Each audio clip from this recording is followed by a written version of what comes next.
Okay, so we are back for session number 159.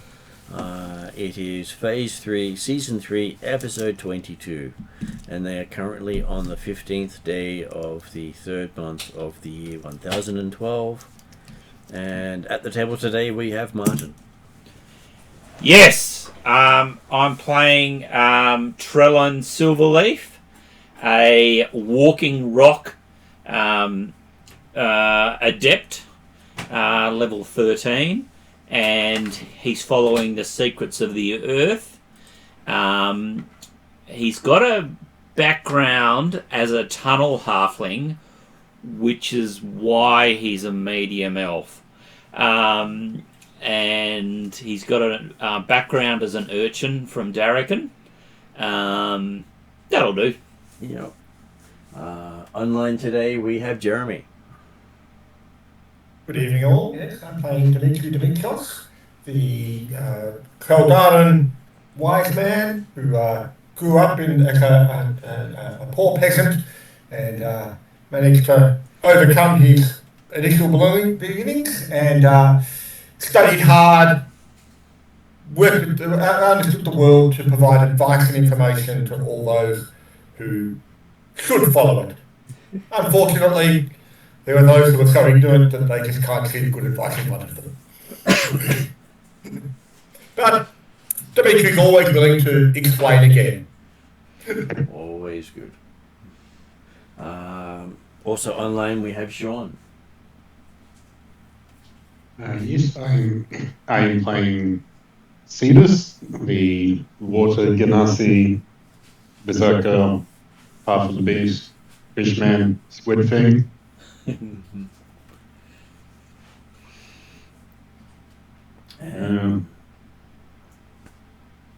Though technically you look a little different at the moment. Yes. I have stretchy ends. We have apologies from Merc, played by AJ, who's currently down sick. We will have Hildren show up shortly, and would someone like to do the intro for Ariadna?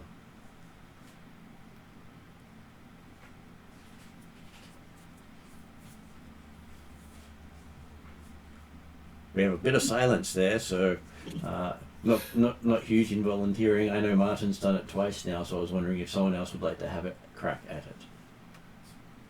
Oh, so Calcrix is a 13-year-old half Bahamut, half Tiamat dragon thingy.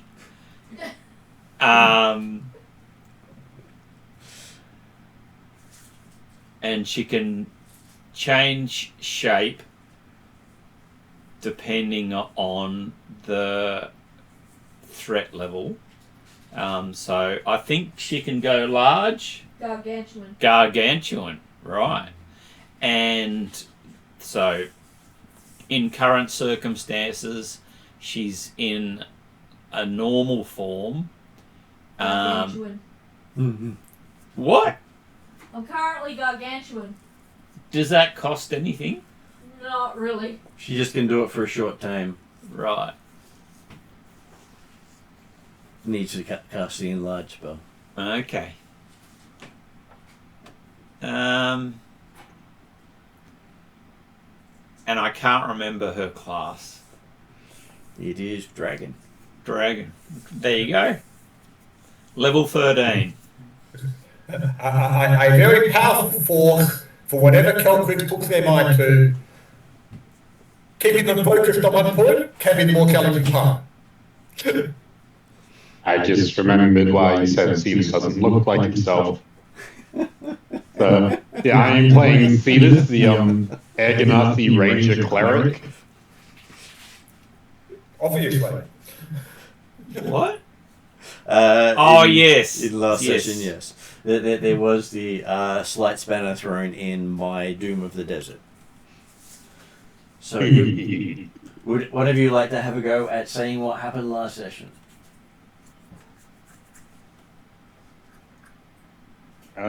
We accepted a bunch of challenges, or we proved our strength to Doom of the Desert through singing, also singing, I think, with Merc and Cowcrixes. They had a narrative sing-off. Yeah. Then Trellin, Hildren, and Thetis all decided to play hide and seek. Hildren, believing that it was her trying to find the other two, immediately put a hunter's mark on Thetis, which didn't help either of them because they were trying to hide from a giant beam of light. Which was They all did pretty well. Thetis, being not too happy with his own performance, decided that he wanted to show off his strength and challenged Doom of the Desert to a 1v1. Where Thetis got to hit it 3 times and then through some negotiations had it hit Thetis once and Hildren twice, but ended up hitting Thetis 3 times because after the first hit, Thetis and Hildren swapped bodies. Merc's a vampire, or vampire in quotation marks. Yes. Just not the normal bloodsucker. Yes, there's something more valuable to him than blood. He's a vampire of his most precious commodity. Right. Gold. Vampire. So he does not recover hit points unless he sleeps on gold minted in Hildren's kingdom with the date of his death, the commemorative coins, which he's got one of. Right. And he doesn't gain hit points from draining people, only from consuming gold, which consumes the gold. Okay. It sounds like a monkey magic plot. Well, he did gain a boon from Orcus. Yeah, that's right. And Orcus is always playing fair, as everyone knows how fair he is. Especially on those who like him. So we left last session with you guys having a choice of what you would like to do. You had 3 main options that you thought about. Entrusting it to Thanatos to hopefully destroy. Yeah. Which I'm sure is a great option. Then utilizing a trickster god to change the nature of the item. And that is where Karatiku or Yem may be a good option for it. And the last one is store it in the lighthouse, because only those who know it's there can grab it. Since the master could find out that it's there. And at the end of the introduction there, we have Rhiannon arriving just in time.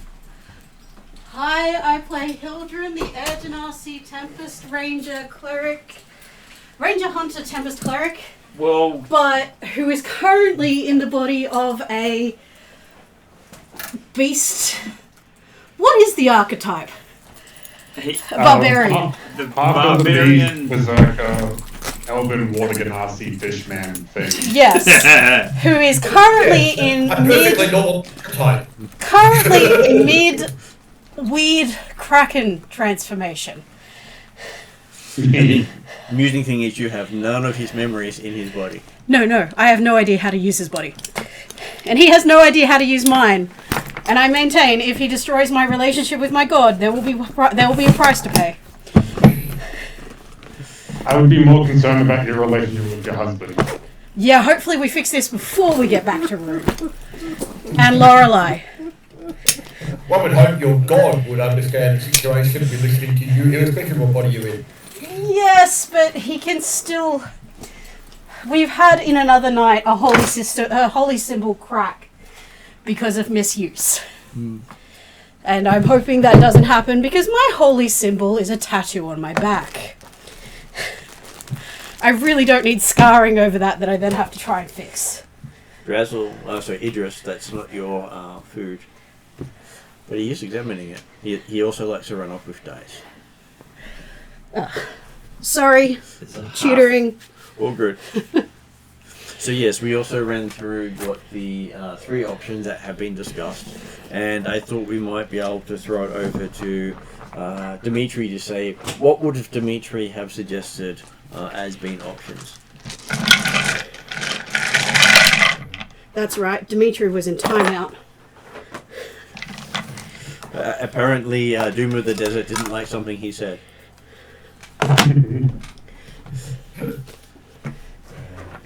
Another person won't take advice. Yeah, that sounds about right.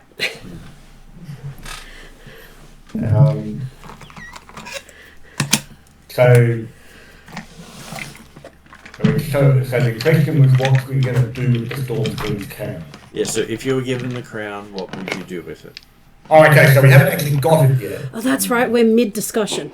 Yep, because it was also, for context, it was discovered that anyone who holds the crown is then struck with the doom of violence, where every option they have must be violent. So no matter what, they always have to take the path of violence. Yes.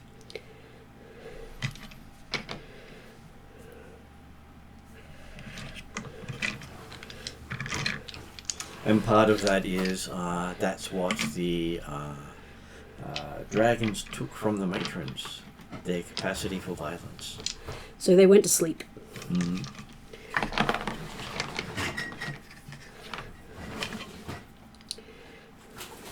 Hildren has thoughts on this, but Dimitri goes first. Okay. Whilst Dimitri was going to be providing input and advice, well, depending on exactly how much he's going, on Dimitri's time out there, he effectively has no background, he's got as much background as I do. I can say if he references the summary, that's as much as he's got. Right, okay, that's what I'm looking at the moment. I haven't looked at the summary for last week's session. Was there anything interesting? Well, a few things. Most of it was about the transformation and the fact that I've also misspelled Merc a few times. The body swap. Yeah. The body swap was the funny one. I'll have to duck in and I'll have to see what quotes it's picked out as well. That's always amusing. I always look to see if there are non-Martin quotes. Non-GM quotes.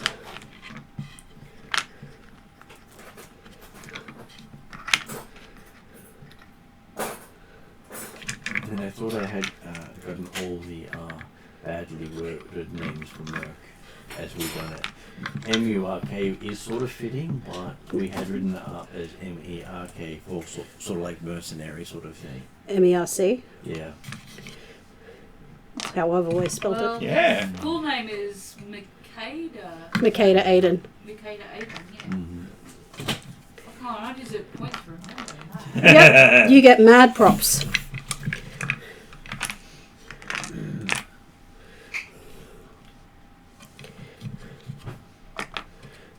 I do apologize for any sounds of dog barking.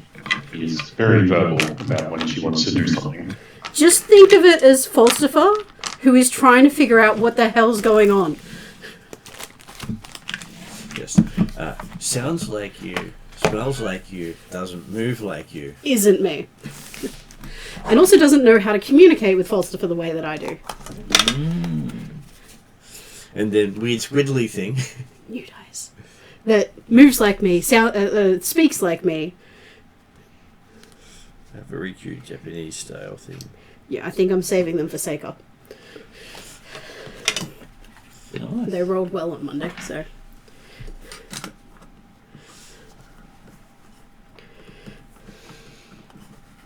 Cool. Okay, I am set up, sort of. I need to finish setting up my notes, but otherwise I can calm down. Mm-hmm.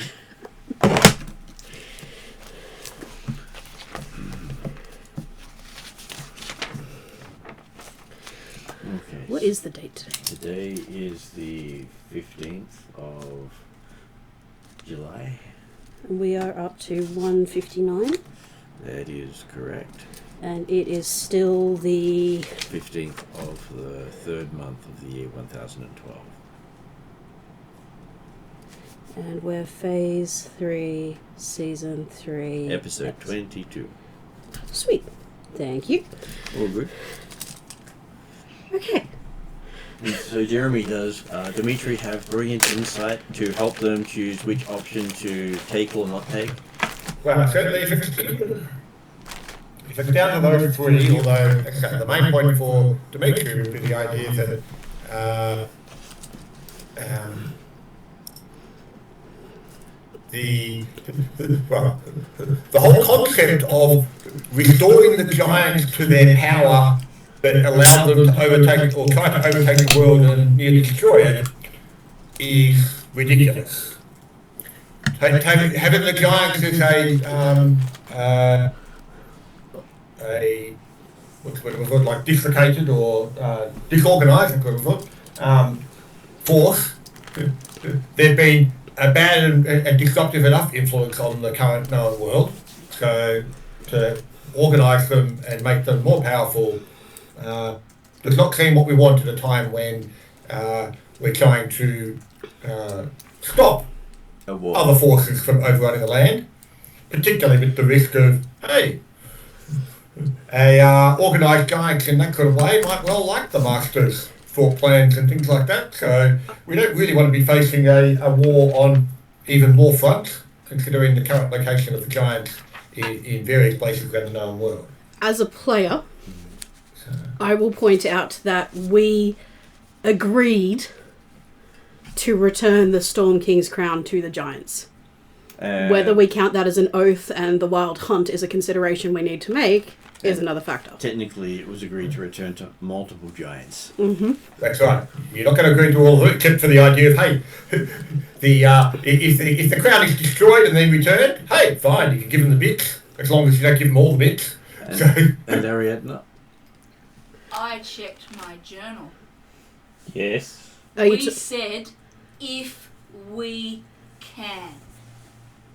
Yep. We didn't say we would. With the hill giants?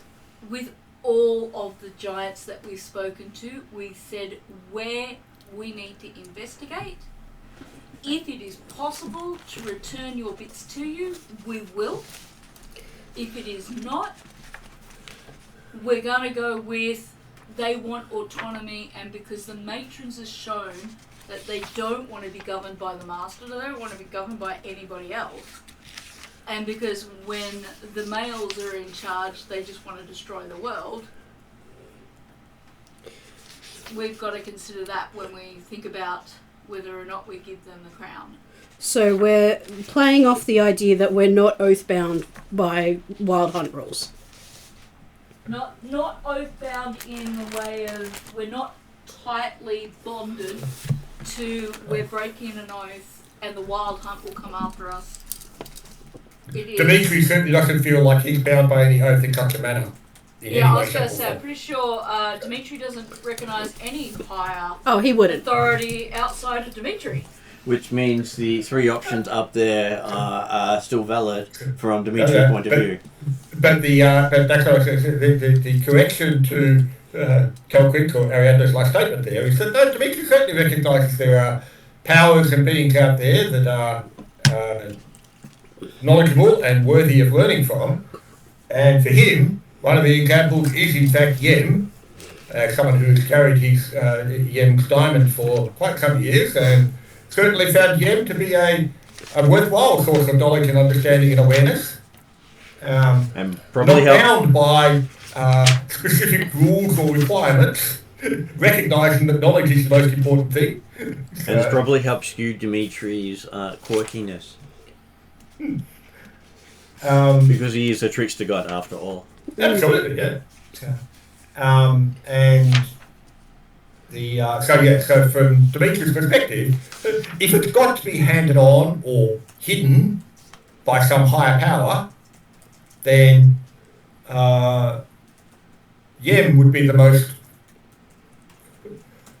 reliable for the world in the sense of ensuring that A, the crown does not reappear, and B, does not fall into the wrong hands with its current power. Not to say that it may fall into the wrong hands with a modified power that might be equally bad, but hey. The other concern is that the return of the Storm King's crown was the boon for getting to the Storm Giants. So if we don't do it, it may be that we owe her something else. And Ariadna? So as player, not as Calcrix, when Martin GM presented this as options, he said the most positive, potentially best outcome one was Thanatos. The less likely to be successful was Yem, and the most likely to end in disaster was the library. Basically, the reasoning behind that is if you can convince Thanatos to take it on, it will not work for anyone. Though we do have possible issues with Thanatos and Dimitri and Trellin. If you were to get Yem involved, it would go back out into the world. Just that it won't do what people think it will do. But you have an eye of Yem, which I haven't had fully explained to me what it does. Oh, well, no, it's not the sort of thing that Dimitri talks about it being specifically a thing, but okay, you have seen Dimitri wielding a large diamond, often in his offhand, and he often casts his magic through this diamond. And yeah, certainly at times you've seen him talking to the diamond, like in the evenings over the campfire and things like that. And I'm not certain whether you would have heard the diamond talking back or whether whether it comes through a mental connection, telepathic connection. But yeah, it's if you've asked about it, yeah, Dimitri would be happy to explain that this artifact that we found.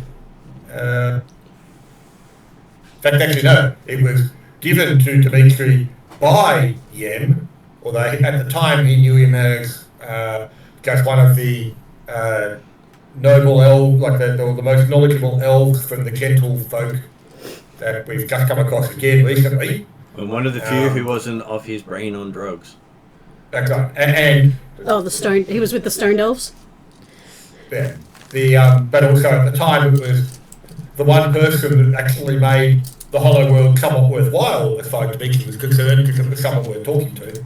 So, and so therefore the opportunity, and initially it was basically when it was first offered, it was basically like virtually a sending stone from Dimitri and his man, so he can continue the conversations after we left. Dimitri since found out there's quite a bit more to it than that. But yes, it's not like he wields it or uses it as a representative or an avatar in any way of Yem, but it does have significant power of the god. So.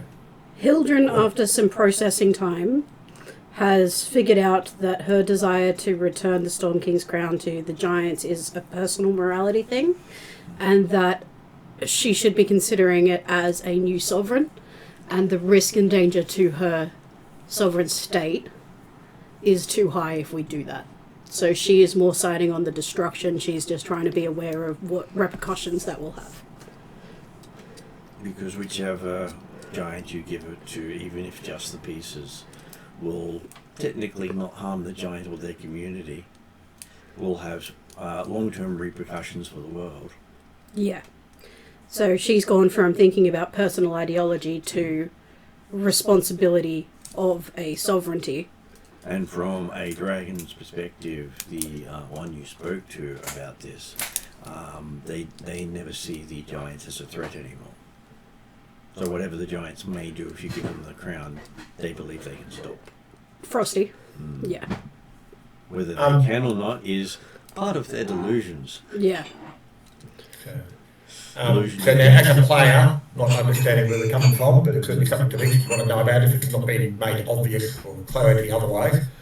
I'm not entirely certain why Thanatos would even be considered an option. Like, how did that come up as a possibility? Calcrix has had dealings with him. God of entropy and destruction of all things. Yeah, that's right. But, So but in the case that, he's one of the few people who could actually destroy the artifact. according to... If I may, I believe we wanted to give it to him to change the nature of it so that whoever we gave it to didn't become violent. No, no, that was Yen. That's Yen Kashkotiku. But yeah. Originally, we were. So, I believe Calcrix came to the conclusion, because she rolled something like a natural 20 on what the hell is the best course of action, culminating all my knowledge from all the parties I've been in and my entire history in the campaign, and that resulted in these 3 options. So if we were going to try and remove it and not give it to the giants, what would we do? The thought originally was try and get Thanatos to destroy the curse, but we didn't think we'd be able to get him to specifically destroy the curse without destroying the crown. Which, in case him destroying the curse, might be him destroying the crown. Yeah. Because he doesn't play fair.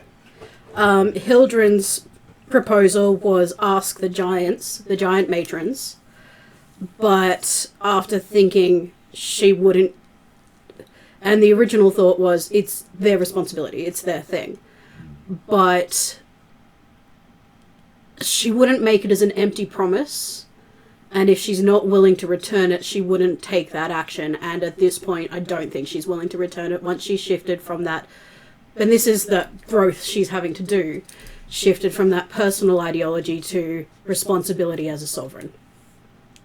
Yeah, okay. I get you. So, when Calcrix comes up with effectively the 3 options from her knowledge and understanding, well, from Dimitri's perspective, he would immediately write off Thanatos and say, no, why would you dream of handing over such a powerful artifact to one like Calcrix wants to add, she came to this conclusion by collating all of the knowledge she's gotten from the present party as well, including Dimitri and Dimitri's books. Yeah, no. I'm not saying it's not valid as a player or things like that. For Dimitri, it's saying, no. You don't deal with Thanatos in any way, shape, or form. I also think, Dimitri, the idea of destroying something of power and knowledge would be hard. Yes. But I wanted to show that Calcrix has grown, and she gave credit and knowledge to the fact that she took in everything from everybody, not just her.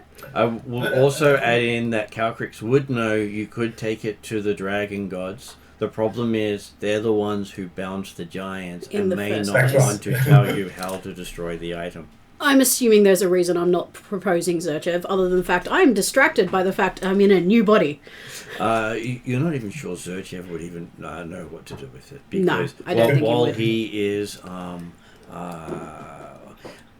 immortal, he's a fairly junior one. Well, he's a god of nature, but he is also a former wizard. Yeah, and he also wouldn't, he's not one for binding. So he wouldn't like the crown, but he wouldn't know what to do with it.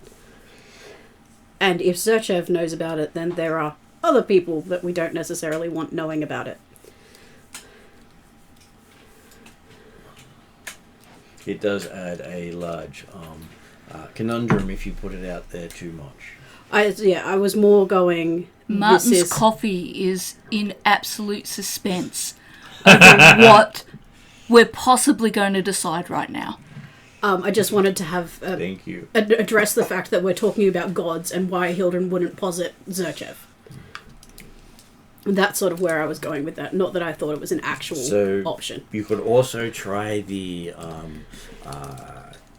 Tiamat, Bahamut, and Io option, even though they were technically killed and the crown was created in response to it. The problem you have there is they may have no knowledge of it. Do I have time to consult my cameo? You could, yes. It's just that I was looking at it as a. You might want to do it as a piece when you're back at your chair. Yes. At the moment, Sorry, we're just I'm just discussing. about to bring your rolls, but then I've also got to put the other rolls I've pre-made.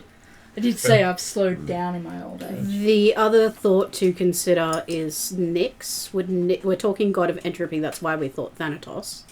Would Nyx be able to help us? You would not think it even falls anywhere near her domain. And that's where, because Calcrix does have that, even though she's a white dragon, air and water kind of more than anything, because she spent that time in Nyx's tutelage about entropy, that's how her knowledge came up with the most the god that will actually destroy it if they accept it and say they'll destroy it. Thanatos is one of the few that will actually keep his word, destroy it. Yeah, I'm just like putting Whereas, out. Nyx would probably alter it slightly, and suddenly you have undead giants instead of giants. And I'm just pointing it out. Like these are the other options we hadn't really discussed. The ones we have a greater connection to. No, The other question from Dimitri's perspective, and again, obviously, partly or potentially because he's lacking background, is this is all just a hypothetical question at the moment laid by a dragon, right? This is the what the dragon had said. You must answer for it to give you the crown. So it has the option. It currently holds the crown. yes. Doom of the desert. We don't know why it holds the crown, but it holds the crown. Yep. Well, presumably, this is the dragon that arranged or forced the Storm Giant King's death or imprisonment. Well, it's not the blue dragon we were chasing. Sorry? It's not the blue dragon we were chasing. This is a different dragon. No, that's not. It's not. But that's what I'm saying. Like, this is not the one that actually was sitting there. The Immortals, I think, was it? Mm-hmm. This is obviously a much more powerful entity that possibly Immortals was working for, willingly or wittingly or unwittingly. It might also be that Imrith confronted this dragon, failed, and the dragon just happens to have the Storm King's crown. Maybe, but either way, this dragon is certainly a power amongst the dragons, and considering, as I said, it was the dragons that originally set up the whole Storm King's invasion through the crown. Dimitri is a bit sceptical of the motives behind this apparent manipulator. He has dealt with us fairly so far. Despite Hildren's discontent at being in Casitas' body, so far, in all of the interactions we have had, he has not only dealt fairly with us, he's actually had a bit of kid gloves. Well, he's also stated at one point that the reason they got involved was they were sick of the dragon's manipulations over the giants. Okay. Yep. Because then the next question that comes into of originally our purpose to recover the Storm King's crown was to give it back to the matrons of the giants, correct? Specifically the Hill Giant Matron. So therefore, if we're now accepting that, well, actually, no, that's not a good thing to happen anyway. We didn't know about the curse of violence. Well, but for Dimitri's perspective, he was always a bit dubious about the idea of giving back the dragons a centre of power, and the giant centre of power that would encourage them to become a force on the world again. But that's beside the point. The aspect being that if we're happy or accepting that we're not returning the crown to the giants, then is there any reason to take it off the Doom of the Desert? Like, you've got to make this choice so that he gives it to you, so that then we can give it up in some way or do something with it. I feel like the Doom... Why not leave it with him if we're not taking it back anyway? Well, you did the trials, you get the crown. We've proved ourselves the But people who are... apparently we now need to go another trial to determine if we can get the crown as to what we do with it. The final thing was, what are you doing with the crown? And you'll probably be bound to that one as the Wild Hunt style oath. Yeah. And But- I but get... if we don't take the crown, Then other people can access it the way we can. they've got to get it through off the Doom of the Giant, the Doom of the King, right? It wasn't actually that hard. It could have been a lot worse. I think it Yes. was Calcrix's decision when she was asked how would she challenge Merc. She chose a singing contest, which she knew she'd lose because she was challenging a bard. But the primary aim of the contest was a trial to prove that we were worthy of the crown, and now that we've won it, we now have won also the burden of deciding what to do with it. Yeah. And it was But we the haven't yet won challenge... it. Technically, they have. This is the last step. It's sort of like imagine the Council of Elrond. They've got the ring just sitting there. Technically, no one has ownership of that ring until they decide what they're doing with the ring. Right. Except the So crown is not if we- free. If we don't take it, it's even worse than the option of the lighthouse. The lighthouse, as Monday Night is finding, is a trial in and of itself. Yeah. Whereas we just had to entertain the dragon for a bit, and now we've got the crown. Gary Edna? Calcrix is going to point out the Master has proven that any dragon that steps into its domain, the Master has control over. The Master has been working on defeating dragons, overcoming dragons, and even though Doom of the Desert seems pretty undefeatable, if we leave it with Doom of the Desert, it's dragon. He's still going to have that weak point when it comes to the Master. There would also be parties that are entirely capable. There are also parties that are entirely capable of doing what we've just done. That's true. And presumably, if they did so, the final test would again be, But what would you do with it? I don't think that if we pick the wrong one, we're not going to get the crown. What it is whatever we choose is what we are oath bound. We are not allowed to change our minds. So That's correct. it's not that we are... Doom of the Desert is judging us. Doom of the Desert is going to lock us into our decision. He's not withholding it, he's just making us commit to our plan of action. Okay, well... It is ours, but we are oath bound by whatever choice the party makes. And if you choose to take it, Doom of the Desert can simply drop it where it is and you cannot touch it. If we choose not to take it. Mm-hmm. So it just makes it easier for other people to... It would just be sitting there for someone other than the party to get. Yeah. So we have responsibility to make the right choice. The problem is there is no real right choice. It's the best of a bad situation. I don't know. Well, I think the choices aren't entirely bad. I think our internal biases, like Dimitri, like he's got the Jewel of Yem. Yeah. Is that what Martin said? Mm-hmm. So of course he favours a god that he knows. With Calcrix's question there is that, as Martin pointed out, Yem will just merely change what it does, and it will still be out there in the world. And the ultimate destiny of this crown, regardless of what happens to it unless it's destroyed, is that it will end in violence. No matter how it's changed, no matter how... well, because the implication is that Yem is likely to change to a less violent form. Whether that's a good thing or a bad thing, He's different a question. trickster. You don't trust in the wisdom of your god. The problem is, like, what I mean is for Hildren, I guess, specifically, she's really going against her instincts and her ideology around choice and freedom and, like, even though she's not oath-bound in the way that we would be with the Wild Hunt with this decision, she still feels like she's backing out of her word, which is difficult for her.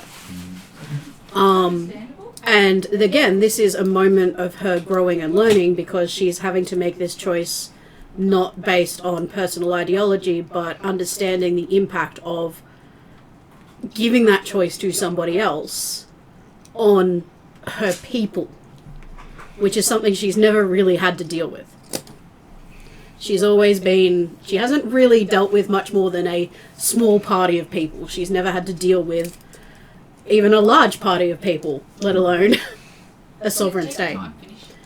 I'm merely putting my hand up just to make sure I don't interrupt people. So when I say the best of bad choices, like, she feels like she has no choice that she would feel is a good choice.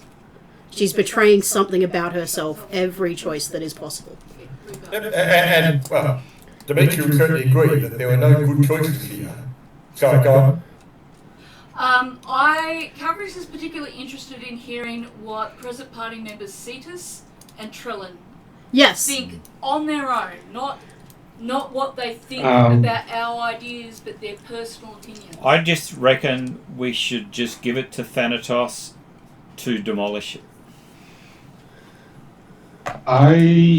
My thoughts on it is, do we have to be so specific as to name who we're giving it to? Can't we just say we're going to give it to who we believe is the best person to have it and sort this out later? Pretty sure the answer is yes, but I'll check with the GM because I can't see him. How specific do we need to be? Yeah, I'm more questioning how specific, because we're going to be held to it no matter what.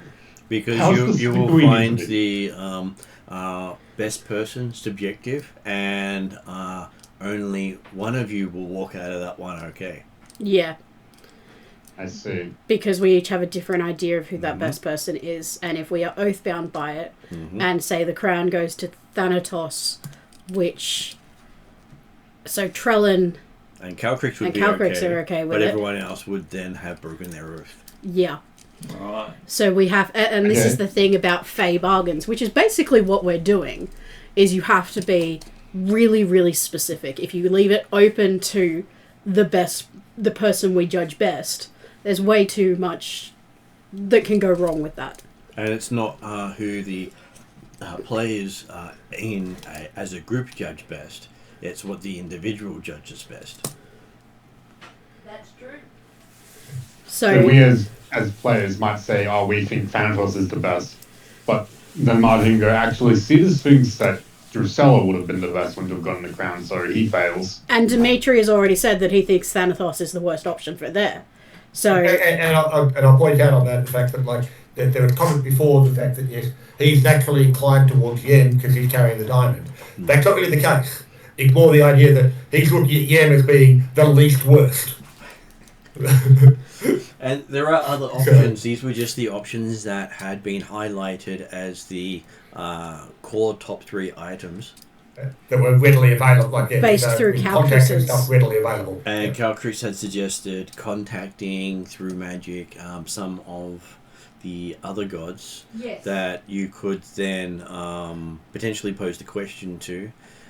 And that includes Trellin's ability to contact Ilsundel Yes. as Though- the patron of the clan. my concern with that is the more people we contact, the wider this knowledge gets spread, and the worse if we don't find a way to destroy it, the more likelihood there is of somebody finding it. Yeah. And the other problem I see with trying to talk to the gods is, let's face it, you can't really trust the gods at the moment. And Ariadne. The goddess of peace is calling for war. So, shall I go on over? So when Calvary's is like, you could talk to your own patrons and things, you don't necessarily have to tell them, I'm about to get this Storm King Giant's crown. You could ask them, what is their view on the giants? What is their view on autonomy? I'm seeking some... You could just draw on them to seek insight and reflection of, like Calcrix did, the summation of everything she's learnt over her journey and her fight against the Master, and how she's learned about the dragons subjugating the giants, and her personal wish to free them from that, but also not to condemn them to violence. Which has also led to Calcrix understanding the motives of Doom of the Desert. Yes. I wouldn't talk to Zerchev in this situation because I know, like, Hildren would know, like, he's all about choice. He's about everybody having free will. He's, aside from people who his greatest enemy, aside from the Big O, are the Merc. part of the wares, because they committed genocide, pretty much. So everything in her is very much about autonomy and freedom and choice. There would also be an added element of intelligent choice, not just choosing, but knowing what you're choosing. And this is why her first instinct was talk to this giant matrons and figure that out. But if she already knows and she's trying to think about a different option to try and give us more insight, she would actually go for Odin. Yeah, it might be, if you don't have to talk to the gods, if I'm reading Martin right. This could be, Calcrix might actually contact her partner Thala back at Mount Dread and go, you're a person of pretty good ethics and morals, but you don't have the biases I have. What's your take in this situation? And the other thing is, you can even ask the head of the sphere of time, Kronos, because time governs civilization. Plus, it also covers prophecy. I don't think Hildren would feel right doing that. I think she would restrict herself to Zerchev or the Norse pantheon, and in the Norse pantheon, it would be Odin. Is the Storm King's crown actually in one piece at the moment? Yes. It is, yes. But previously it was broken? The breaking of it was the removing it from the Storm King. Because he broke the connection. So it broke the magic, not the crown. It wasn't so much the artifact got broken, but the power over the giant got, or the power over the that it good got broken. Because right? the crown only has power if it is in use. Yeah. So, potentially, an option that would be, in some ways, delay the decision, but would still be perfectly happy for the Oathbound side of the house, is, okay, we tell the Doom of the Decade that we plan to destroy the crown. Without necessarily, we haven't worked out how that gets destroyed yet, because, hey, we're going to do more research and more understanding, but the plan is to destroy the crown. Therefore, as long as we don't continue to plan to destroy it, as opposed to handing it off to someone where they might use it or misuse it, technically, we fulfilled the oath. I from a Fey Oath perspective, that's too open. Interrupting with a not so relevant question. Would you like a slice of lemon or caramel cheesecake? Lemon. Lemon? Would you like a slice of lemon or caramel cheesecake? Caramel? And how about those online? Digitally? I'll take both. I would like caramel. I will pick it up next time I'm over. Which is what, 20 minutes from now? But, I mean, I can be there in half an hour. Without role playing it, yeah. Hildren, like I rolled an insight. Basically, doing the same thing that Calcrix did, based on my knowledge and my connection with my gods, because she's all about gut, yeah. And she feels that she understands the people that she cares about, the people she would rely on, she knows very well. You also know from the Norse perspective, they do not want the giants returning to power. Because the giants in power can literally tear down half the gods. And we don't like... And I'm literally... My homeland is based next to Trollheim. So I rolled a 33. So yes, you would know that the Norse in particular have been opposing the giants since day dot. So Thanatos. Would I... we claim the crown and we destroy it when we get a chance. That's No. too risky. The other statement is someone, if you claim the crown, who particularly claims the crown. Because they then take on the negative aspects of it. Yeah, if we claim it, aren't we under the violence thing? Yep. Even if we don't put it on our head, like that curse hits us. You become bound to it until you unmake it. So I don't think it's a put it off and consider it. I think it's a decision we have to make. So what's Okay. in the detail of summoning Thanatos? Well, considering where you are, not much. Cool. Albert's has a ritual that will probably bring him forth. Contact. Is it contact other planes or commune? I always get them mixed up. Currently where you are, it doesn't take much. Oh, I don't have to do the ritual? Doesn't actually require a spell. So from my 33 and my insight and everything beyond, the Norse don't like the giants. Can I think of an alternate option to Thanatos?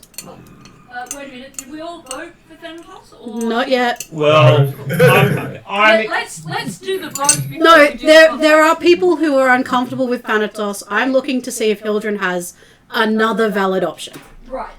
Calbrix was also going to see if she had a valid option. I'm just doing the caramel cheesecake and then I'll be able to sit down. I'm with you on It needs to be Thanatos. destroyed. I'm just looking to see if there is another valid option. I haven't had much to do.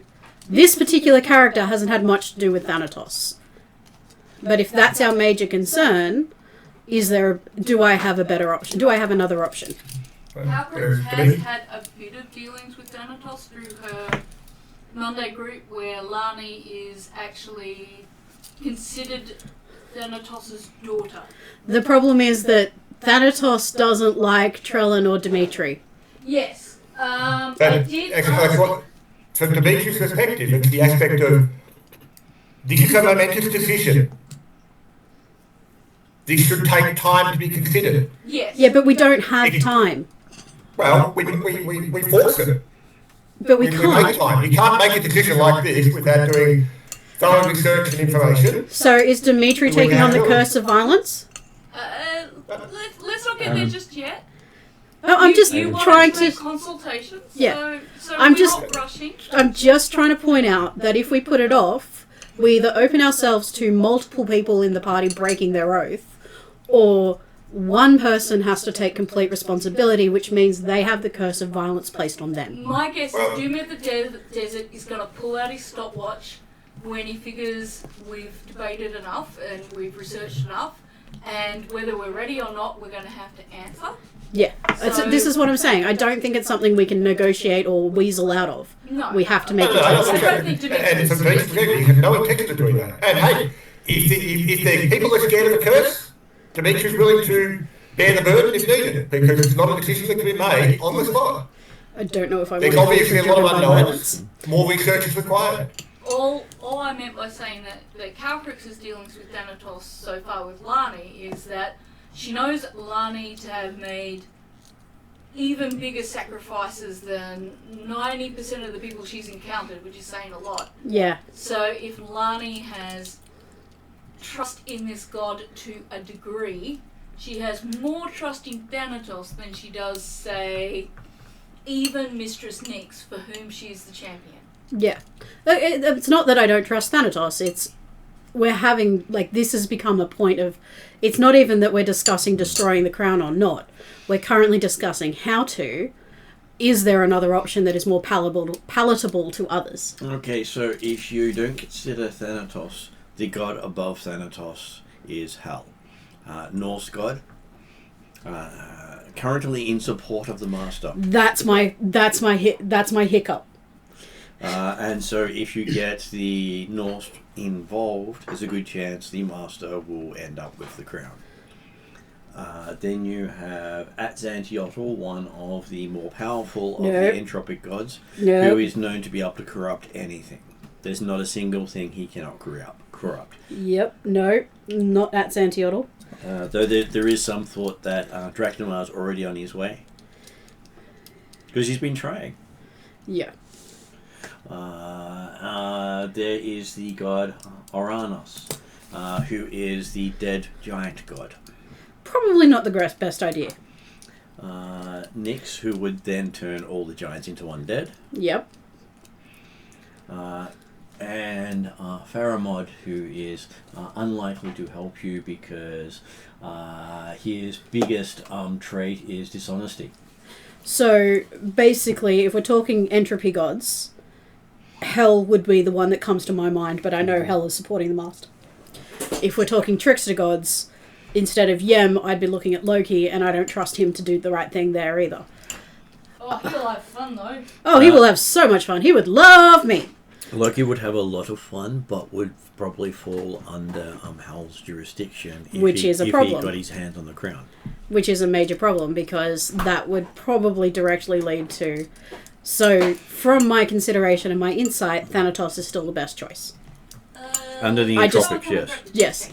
I was more just trying to look at it from a different perspective and see if I'm not undermining what you said. I was more looking at trying to give more evidence as to why this is the best choice, if that makes sense. Mm-hmm. And look at it from a different perspective, because multiple perspectives is important.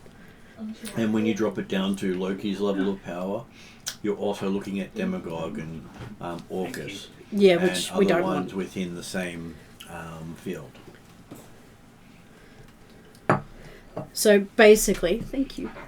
The two gods that I would actually pay attention to and would value their insight are the Norse, which would then possibly connect it and deliver it to the Master, or Zerchev, who doesn't have the power and it would open it up to other corruption, other awareness, which we don't want. You could seek knowledge through things like Odin. You can seek... But again, if I talk to Odin, that, considering our dislike of... Doesn't necessarily mean that Hel will get her hands on it, but it does mean that something that would make it worse for the giants will probably be given. Yeah, because the Odin would love to have control of the giants. Oh, well, I think you'd like to see them humbled. So, again, my perspective is basically I don't have any good choices here. I don't have any good alternatives. Because as much as I dislike trolls, I don't want to see them, particularly after working with the matrons and everything I've learned. I don't want to see them. And considering the war against Glantry at the moment, Ixion and Ilsundor would definitely have a agenda, even if the agenda does help you. So Thanatos is part of the reason that Thanatos is the best god, is there is less of his agenda for usage. Thanks to Trellin and to Dimitri, he lost his seat of power and had to give it up to Hel. Yeah. So Hel actually took over from him in charge of the sphere of entropy because of those two party members' involvement. Which means he's even more likely to want to keep it out of Hel's hands. Technically, it wasn't only Dimitri and Trellin involved. It was because Thanatos went up against all the other Immortals and tried to trap them all.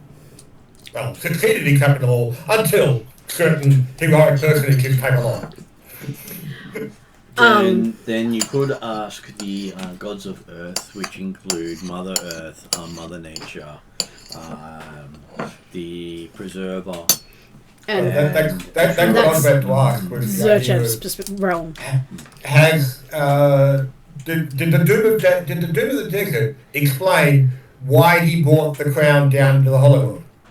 We're not in the Hollow World. You're not in the Hollow World. Monday night's in the Hollow World. Wednesday night is in Yalarum. We're sitting on top. We're sitting on top of Well of Entropy in Yalarum.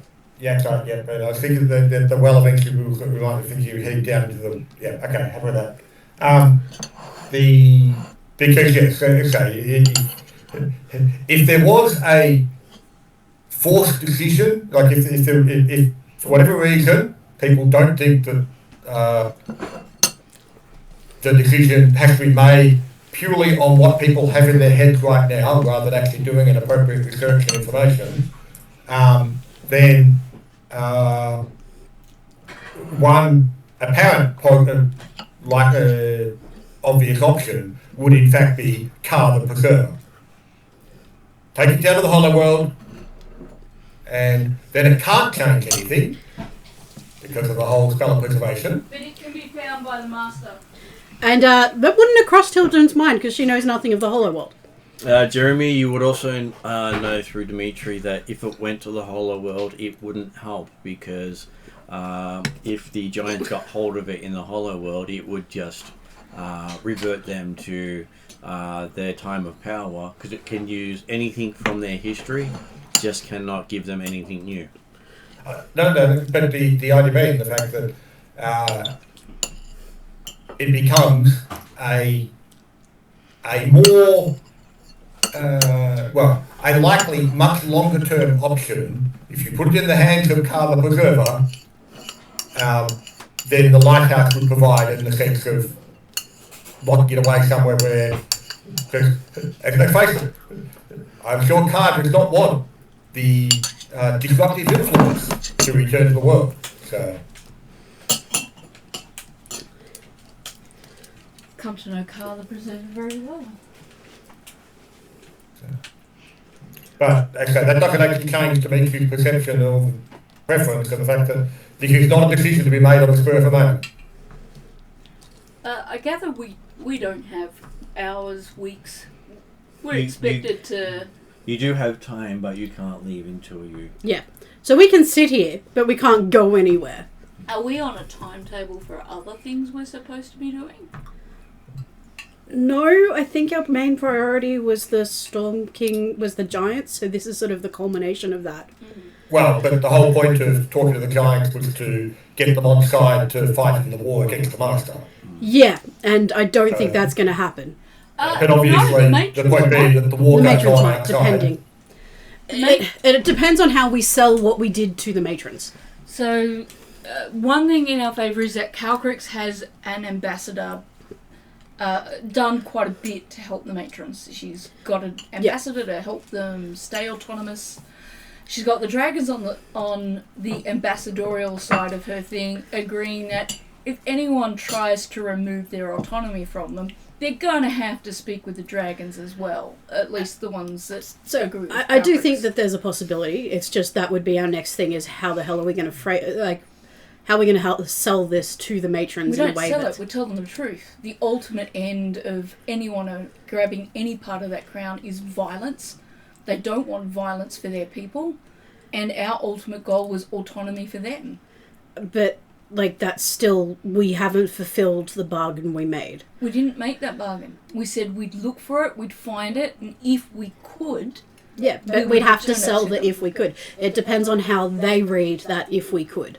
It would be a negotiation. I don't think it's easy as saying, hey, we decided it wouldn't be good for you, so No, we I don't mean destroyed it. to simplify it, and I don't mean to say that it doesn't come without risk, but This is I what think ultimately Calcrix has an understanding of the Giants that, like you, who want what's best for your people, they finally got their people out from under the misogynistic, violent thumb of the Storm King and the male giants, and I think they will see reason as long as we don't just rock up there and go, oh look, you don't need to know the details, but you're not going to get it.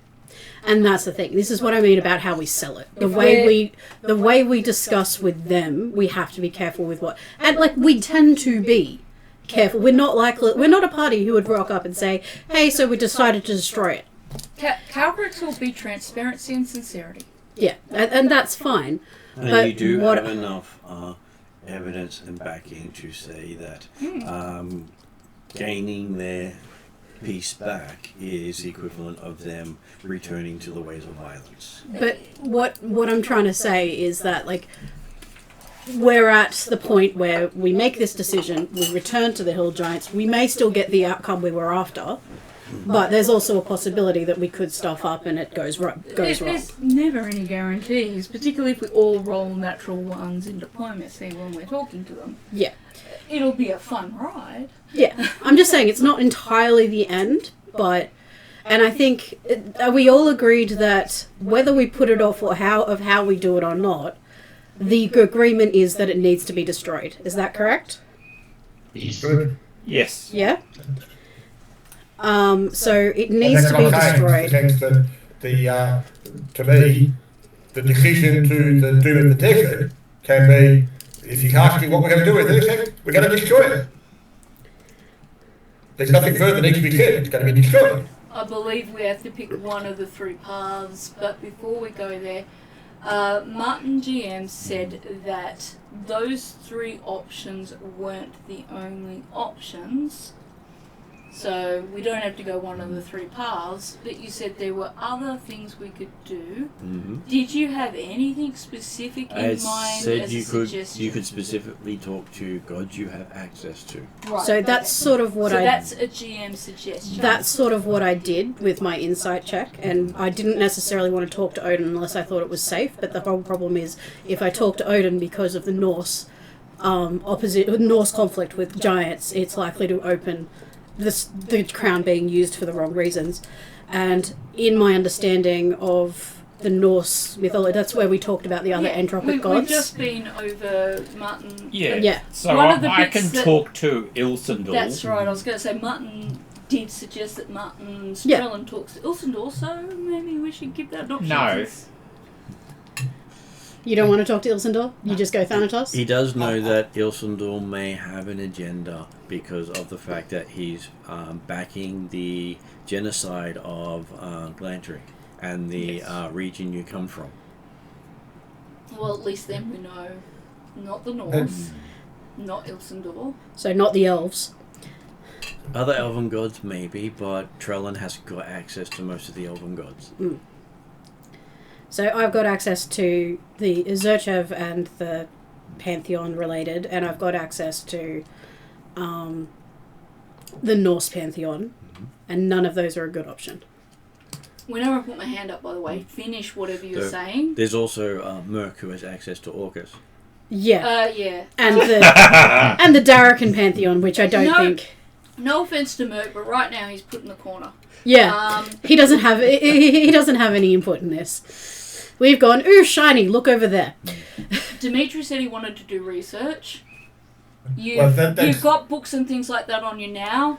Do an Ask insight Martin check. about doing an insight, history, culture, social, whatever it But- is that you but would do. The question I have as a player and Yeah. as Dimitri on the Yeah. sense of why does the decision need to be made? Like I said, I accept the decision has to be given now, and if the decision is we're going to destroy it, why does the method of destruction have to be decided while we're still here in Yulari? I think in my mind, and like this is just my mind, if we say we will destroy it and we don't act on it immediately, there is a chance for something to get in our way, at which point we are oathbound and we are breaking our oath and we are the subject of the wild hunt. No, because we haven't put any timeline on the destruction. No, you want to spend the rest of we're your gonna life destroy tracking it. down the Storm King crown again to destroy it? Go, Eric. Okay, sorry, what's it? Calcrix looks up at Doom of the Desert and says, how long do we have to make this decision? And can it be as broad as our ultimate decision is to destroy it, but we have yet to figure out how? Or do we need to give you a specific path that we're taking before we leave here? And how entertaining are we? Can we be here for weeks while we figure this out? Or should we probably try and get it done in the next day? Particularly... This is her Yep. direct Well- role-playing question to Doom. And Dimitri would be saying, what does it matter? Apparently it's already ours. Doom of the Desert says that what you state will be what you must do. Yes, and we will destroy it. Is Let's this- go. Dimitri, with that wording, that would mean that we ourselves have to be the one to destroy it, not giving it Well- to somebody else to destroy it. Well, no. Lost my voice. Yeah. We will ensure it is destroyed. I was going to do a whole bit where I sculled my coffee while I waited for people to finish talking because I just thought it would be funny, but it's actually too hot to do that right now. So Calcrix had a follow-up question. Damn. And before you actually make what you're binding your characters to, you still have your options of anyone else you wanted to talk to, because I know Calcrix did, and I'm not sure if Cetus or Dimitri did. Yes, and that's what I was going to come round to. I don't- But can you remind me, Lani, when there's an opportunity? Go, Sean. I don't think I have a way to contact anybody else. Well, you do have a way of contacting a lady below. You also have a way of contacting a druid of unusual nastiness. Priscilla. And that, but I feel like those two methods might be tied specifically to Cetus's body, or if not, an item that Cetus's body currently has. Oh, you've got sending. You're sweet. You have all sorts of options to you. You don't know how to use them, but you've got them. Calcrix is happy to help you. Hildren will not take the wording that Dimitri has suggested. Mm-hmm. Particularly after what's happened with the Wild Hunt and her obligations, she will not take that wording. As future Empress of the Wild Hunt, neither will Calcrix. But we'll get to that bit. Yeah, I'm just saying that is a point that I will not cede to. Did Dimitri have a force he would like to ask questions of before we move on to Calcrix? Yeah. The only force that Dimitri would be interested in asking questions of right now is the time to do the research thoroughly. And he doesn't feel that can be done here. Seemingly, the only drawback, or the most significant drawback to taking the crown now with the statement that yes, our goal is to destroy the crown, is someone has to then take the curse. So, Dimitri's not so much that has a strong faith in curses generally, so he's going to take that risk personally. But question for Dimitri. Yes, we can't go to your personal libraries and stuff, but Calcrix, as long as Dimitri's happy to help put towards it, does have Legend lore. So if you ask me to legend lore it, I've got 16 books in my book pack right now.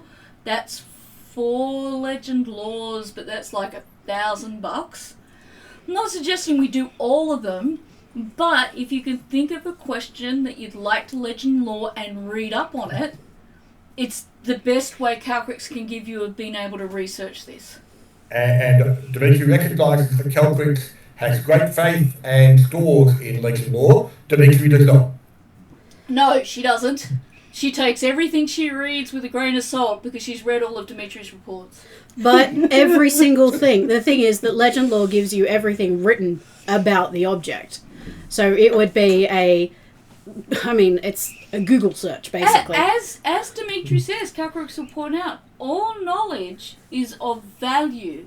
Part of the intelligence of the researcher comes down to choosing which knowledge they take with them and which knowledge they leave behind. It's a Google search. You've got to critically think about it. You've got to do all of that sort of stuff. But legend lore is basically a Google search. You've got to interrogate the AI until it gives you an objective answer that you realise does not come from all the people who pay for Google. Yeah. But yeah, it is legend lore, as useful as it is, it's just Google search. It's exceedingly powerful, but you've got to consider and critically evaluate everything you read. And part of the issue from Dimitri's perspective is the sense that, again, any decision like this should not be made on what you might think of in this moment in time. Because they say, even if you accept that, hey, legend lore would have the answers he seeks and everything, if we ask the right question, it's asking the right question.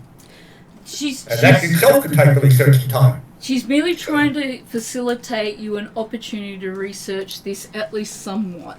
Oh, I would be happy to sit and while you research this, as I'm trying to figure out how to either switch back to my old body or figure out how to use this new body. But Hildren will not leave this place and be bound by an oath unless we have a specific, okay, we are going to destroy this and we are going to do it we are going to ask Thanatos to destroy this, or whatever, and we are going to do it now. There is too many risks. If Dimitri were to ask you, okay, what do you plan to do with the Master? But I'm not oath-bound to what's happening with the Master. No. But I'm asking if you ask the question, what do you plan? If I ask you, what do you plan to do with the master? I plan to fight him and stop him. And how are we going to fight him? But this is the thing. I'm not oath-bound by that. It's not that there are lots of possibilities, and I get what Dimitri's saying, but my focus is on the fact that we are going to be oath-bound on this. There are too many risks. I know, but I got told to finish what I was saying. I'm just too many at this point now. Too many risks with an open oath, or even delaying destroying the crown. This is too dangerous for us not to act on now.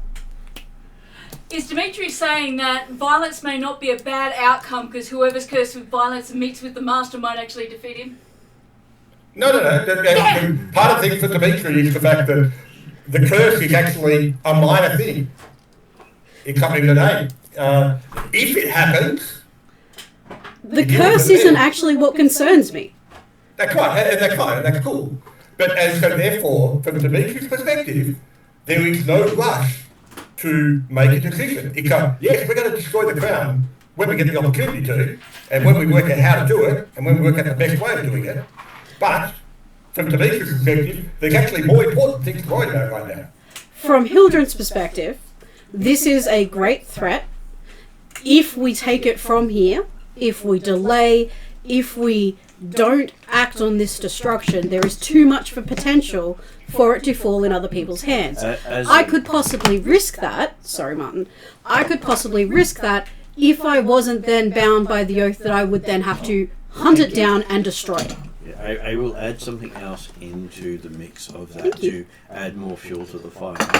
We're going to spend 3 hours debating this, aren't we? The master unmaking of the Tree of Life kills all the elves. Yes. Yeah, oh no, I'm destroyed. All of my characters are destroyed if the master wins. And the crown may do something similar. I think I get what Martin's trying to point out here is that if we destroy the crown, we might destroy all of the giant races. Oh god, I hadn't even considered that. I know you hadn't, that's why I threw it in at that point there.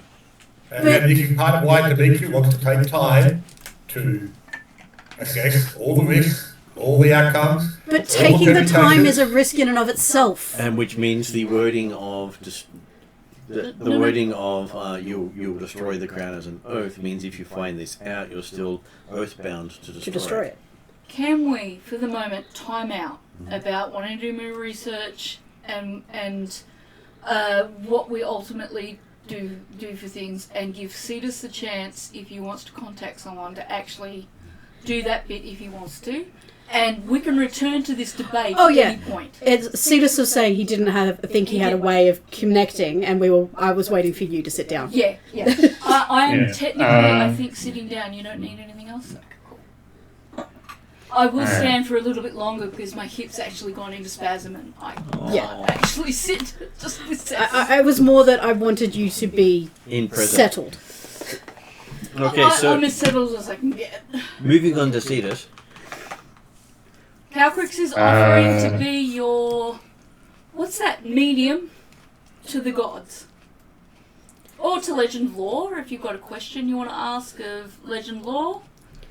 Depends on how much credence you give to Dimitri's don't believe in what you read, considering she's legend lord everything that Dimitri's written, and Dimitri's just told her that she's getting too much credit to shit she legend lores. That's a cyclical debate she'll have later.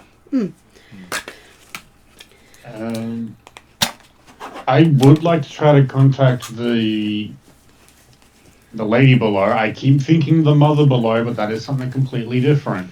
Well, she is your mother-ish? Yes. If I refer to her as the mother below, we know who we're talking about. Yeah.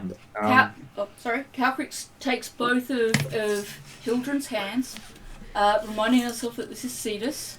Yep. And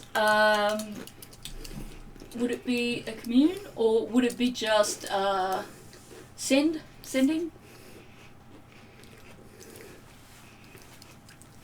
Take your time to finish your apple. Well, currently where you are is open to being able to call out to them. Any of them. We're calling the lady below. Her servant.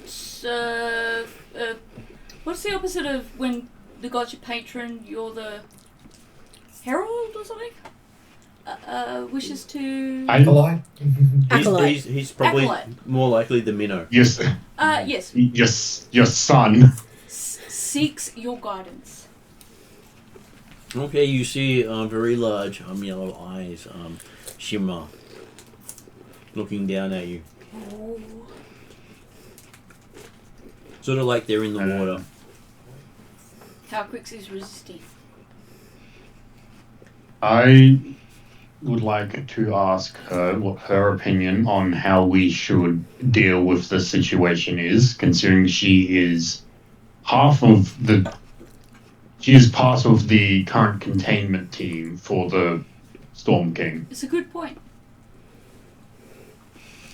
Okay, so her opinion is that all those who transgress should be punished. Mm-hmm. That's not helpful. Translation? Basically, she's more than happy to punish anyone who is pointed out that they've been transgressing. You sure she's not part of the Wild Hunt?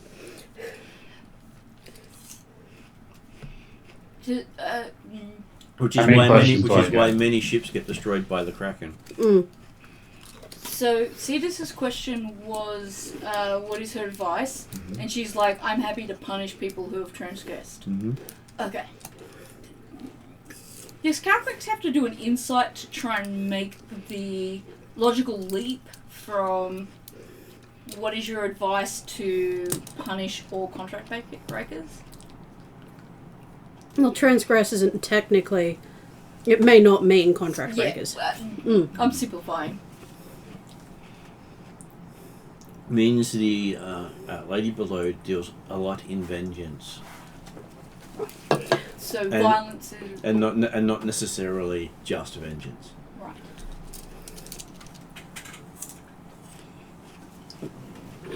If you Just call random violence.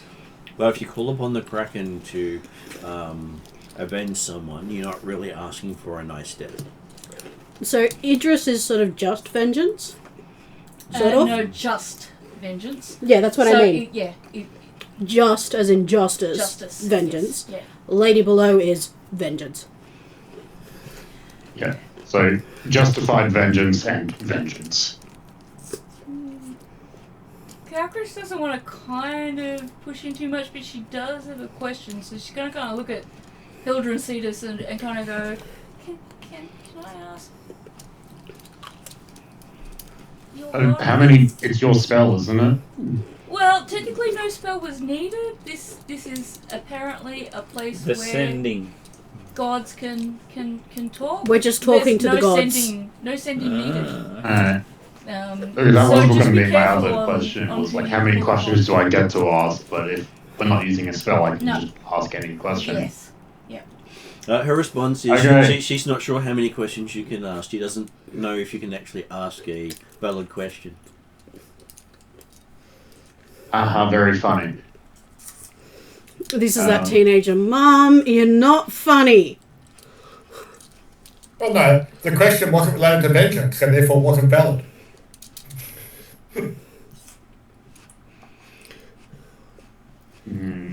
Considering what Cetus was pointing out, that she is one of the major parties keeping the Storm King in stasis, because her and the Titan Dragon were invested in keeping the giants free and autonomous.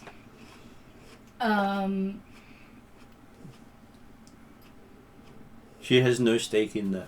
She has no That's right. stake in what we She do. was merely the jailer. She had no decision on why they're being jailed. Oh, I see. Okay. Alright, that helps. And she jails more than just him. Yes. Okay.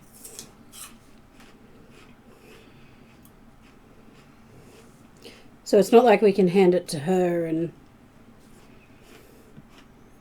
she'll be able, like, she's not, I don't think she's a valid option. Yes, I think For a time, Yeah. she would see that it was protected as long as someone couldn't take it from her by force. Which is not necessarily impossible. But of course, if the Storm King was ever released, having served his time, obviously the jailer would hand over all the Storm King's belongings when he's released. So that brings me to my next thing. Mm-hmm. I'm sure we've already said this. Why can we not just give it back to the matrons?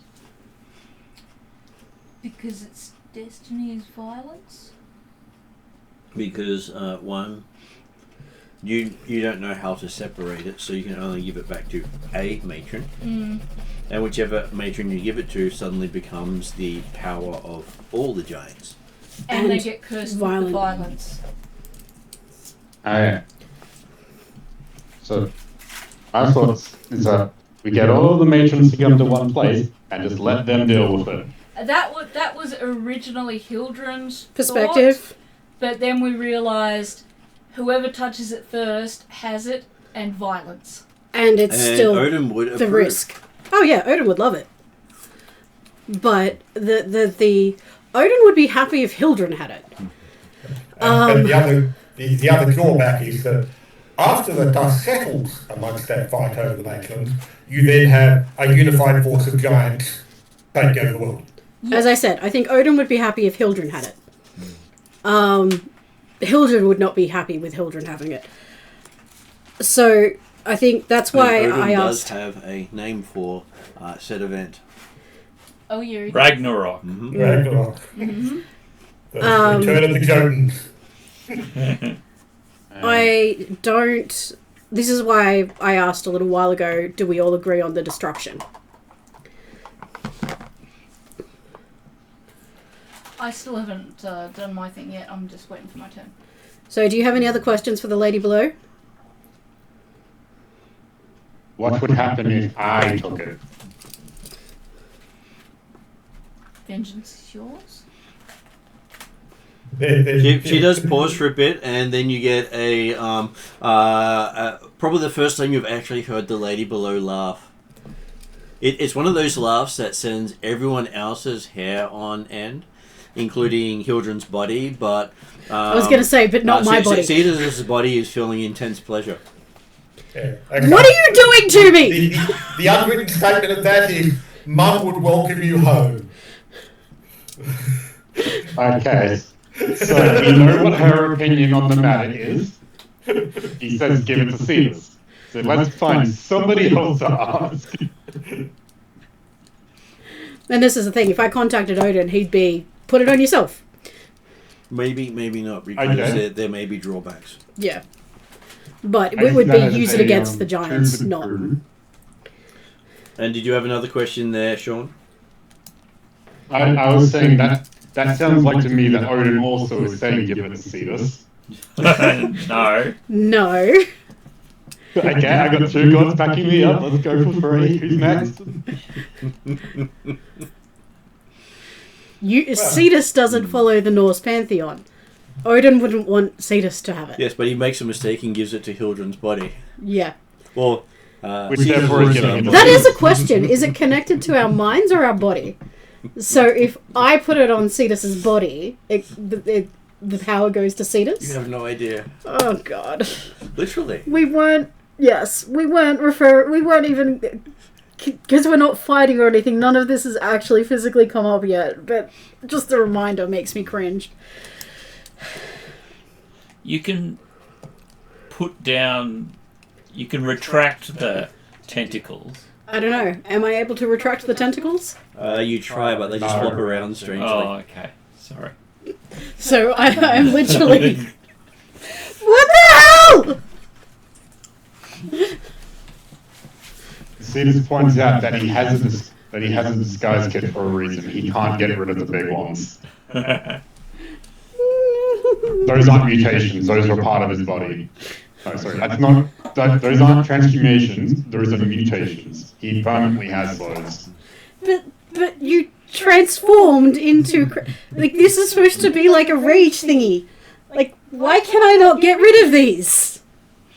The smaller tentacles are the rage. They don't have the big rage. ones. But if I don't have the rage thing is the transformation should go away. Isn't that the way this works? Probably. I'm perfectly calm, okay? I'm not raging, really. No, I am totally not raging at Cetus right this second. Hildren, when have you ever seen Cetus angry? He doesn't really rage during battle, that's just him transforming. The secret is you're always angry. Beat me to it. Yeah, how is I'm my... running now.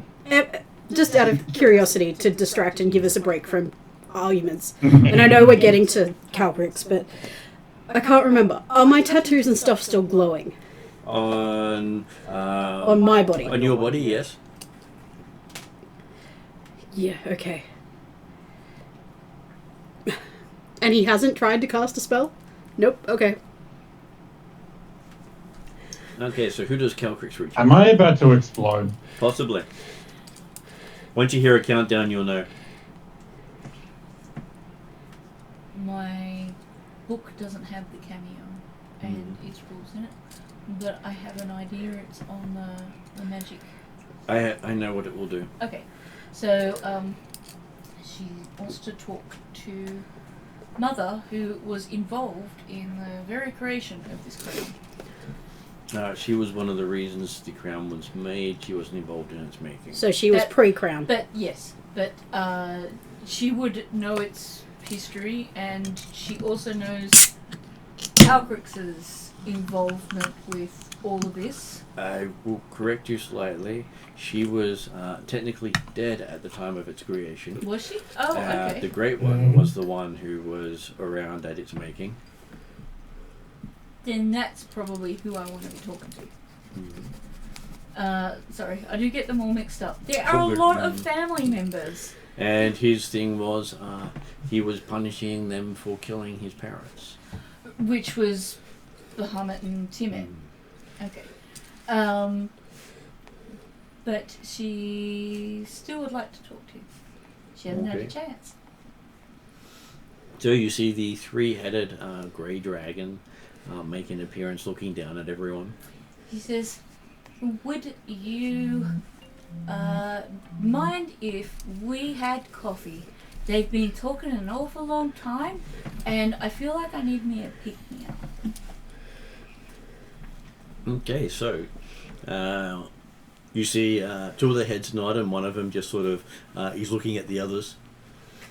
Does this mean Calcrix can invoke her copycraft, diplomacy, magic performance stuff in terms of... Well, she genuinely wants a copy, so if it doesn't, that's fine. But if it does, that means, I guess, if there's a thing that might give her something? I can't remember the... Normally gives you a bonus in your negotiations. Yes. So yes, you do find that you now have coffee amongst all of you.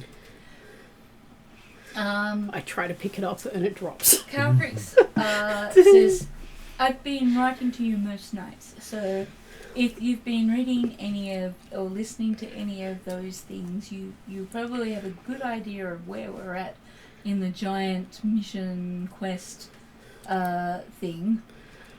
Before we try to enter into this contract, because I've got enough obligations as it is, do you have any advice?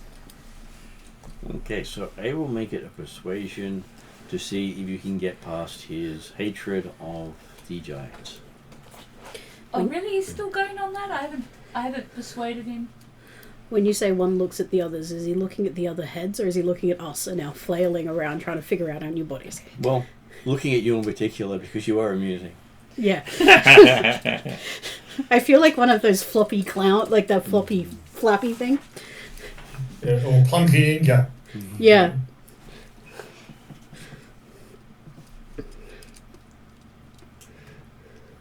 Sorry, mathing is hard sometimes for my brain.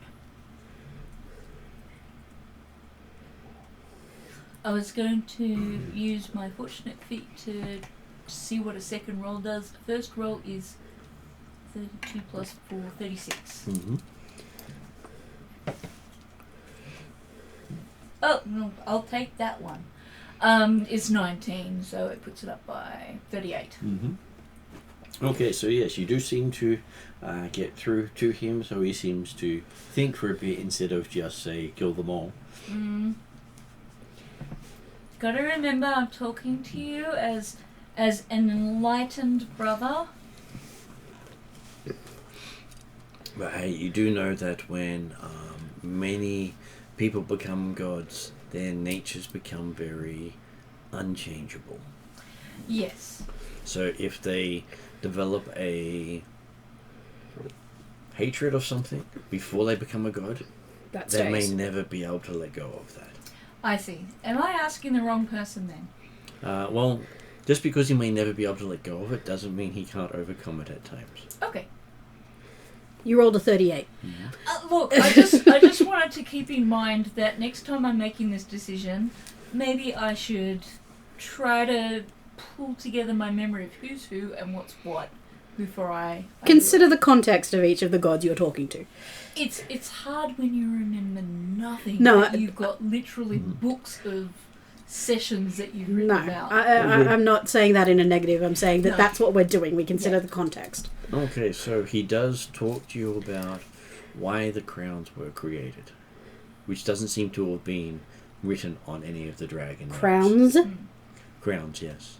Oh yeah, there's Calcrick says at least 2 already, which is why she's like, destroying this one is really appealing. Does the crown of the Storm Giant King is technically more than one crown. Oh, that part of it, yes. So we're not talking about Tiamat's crown and the other crown. Yeah. That's what I was trying to figure out. And basically, by using a piece of each matron, it has turned. It basically is each piece is a crown in its own right. Okay, so each of the elemental aspects that formed the singular crown were the crowns from each of the matrons that were there. Were crowns made to rule over them. Right. And that's why it's one crown to rule them all. Pretty much, he says. If you were to break that crown, then technically he is unsure if the other crowns would still work. What was the purpose of so the purpose of the original singular crowns before they formed into one, did that allow the matrons to rule, or did that allow someone to control the matrons? Each one was designed to take control over that race of giants. Simply because up until the matrons went crazy, the matrons had a fairly even rule of them. But the inability for them to rationalize was what had led to the annihilation of the dragons and almost the annihilation of the giants. Was this a situation similar to where the Master Cat comes in and influences people against their natures to do things they wouldn't normally do? Is this what happened with the matrons, perhaps, that they were driven I mad believe by their something? interactions with the Black Morians drove them mad. I see.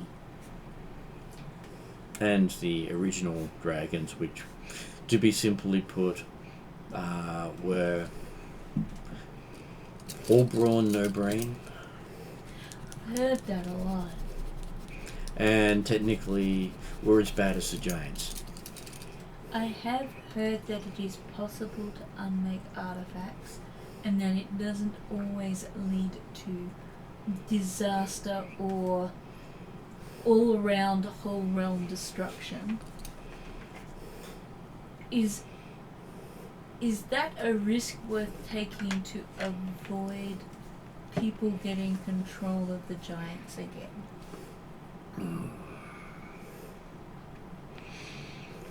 If you unmake the Storm King's crown, you make the other crowns accessible. In the case of giving it to Thanatos, who will see the end of all things, Could we contract Thanatos to not destroy it until the speaker of the last word speaks her last word? Unlikely. Okay. It was a thought. Lani would appreciate it.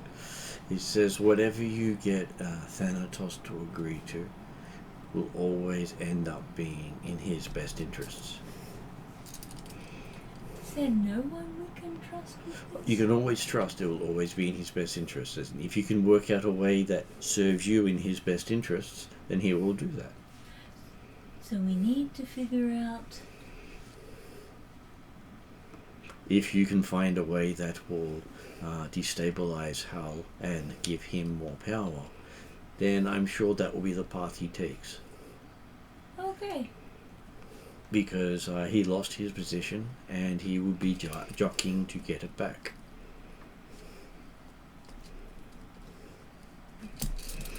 Catherine's is thinking that this is a discussion for the rest of the party because she's pretty sure that they will all be able to help her figure this out. He does say each god will seek to use whatever you offer to advance their own agenda. But if we can get them to advance our agenda at the same time, and we do know, I can remember at least that Thanatos is currently opposed to the Master. I do not remember about Yem though. Yem is currently in support of Calantry versus Alphatia. And Also in not a doing great so is on the side of Darrakan against the Master. Okay. But not very good at war. No. Great at tactics, but not good at war. So we need Are these conversations Private? individual? No. They are open to the entire group. anyone who took Okay. a cup of coffee can speak. So I can speak? Because certainly, from Dimitri's perspective at this stage, Yes. again, from his idea, even after having discussions and coffee with all lots of different entities for a long time, he's not going to feel like he's actually had enough time to do research to go through. No. But having said that, he's more than happy to have a chat with these guys on various things and various topics. Some of them will be completely unrelated to the crown in any way, shape, or form. But and so this one here, putting in the fact that, okay, so Thanatos' goals, like the ones to entrap all the Immortals once again at the end of time. So, was there a question in that, or were you just No, telling that's great. Dimitri's deliberately, he's interested in, hey, this is an opportunity to chat with people that have minds almost as good as his own. Yes, well, yes. And what did Hildren want to add in? I'm caught up on the whole idea of the Storm's King crown. Destroying the Storm's King crown makes the other crowns available. Mm-hmm. Do the other crowns carry the same curse? Would they be able to be, like, are they something that the matrons can reclaim without the danger of the Storm King? Or are they a risk of another person controlling the different races? Well, they were not made by the matrons. They control the matrons. They're not the matrons to control. And they're not in the Storm King's crown. So even if we destroy the Storm King's crown, there is still a possibility of somebody controlling the different races of giants. Yes. Yes. Including the Storm Giants. The other implication Even though they of don't that have a matron. statement was, Technically, the power of the matron still exists. So even if we destroy the Storm's King crown, it's not us wiping our hands of this and walking away. Mm-mm. I was going to say, the other implication of that statement is coming back to the concept of what Korotiku or Yem might do with it, as in modify the effects of the crown, means that, hey, it may no longer have the power over the matron's crowns. Yeah, but that's a may. That's not a guarantee. Absolutely. And currently, by having the power over the matron's crowns, means that none of those crowns work. But the moment we destroy the Storm King's crown, at least it's only possibly one race of giants, not all of them, but that's still an issue. Well, technically, the Storm King's crown controls all the giants. Well, that's what I'm saying. Like, if we destroy the Storm King's crown, that's instead of having the one ring to rule them all, you have to collect them all. It becomes Pokemon instead of Lord of the Rings. Yeah. Well, it's also incompatible to use 2 crowns at the same time. Yeah, so it's diluting the issue. It's not removing the issue.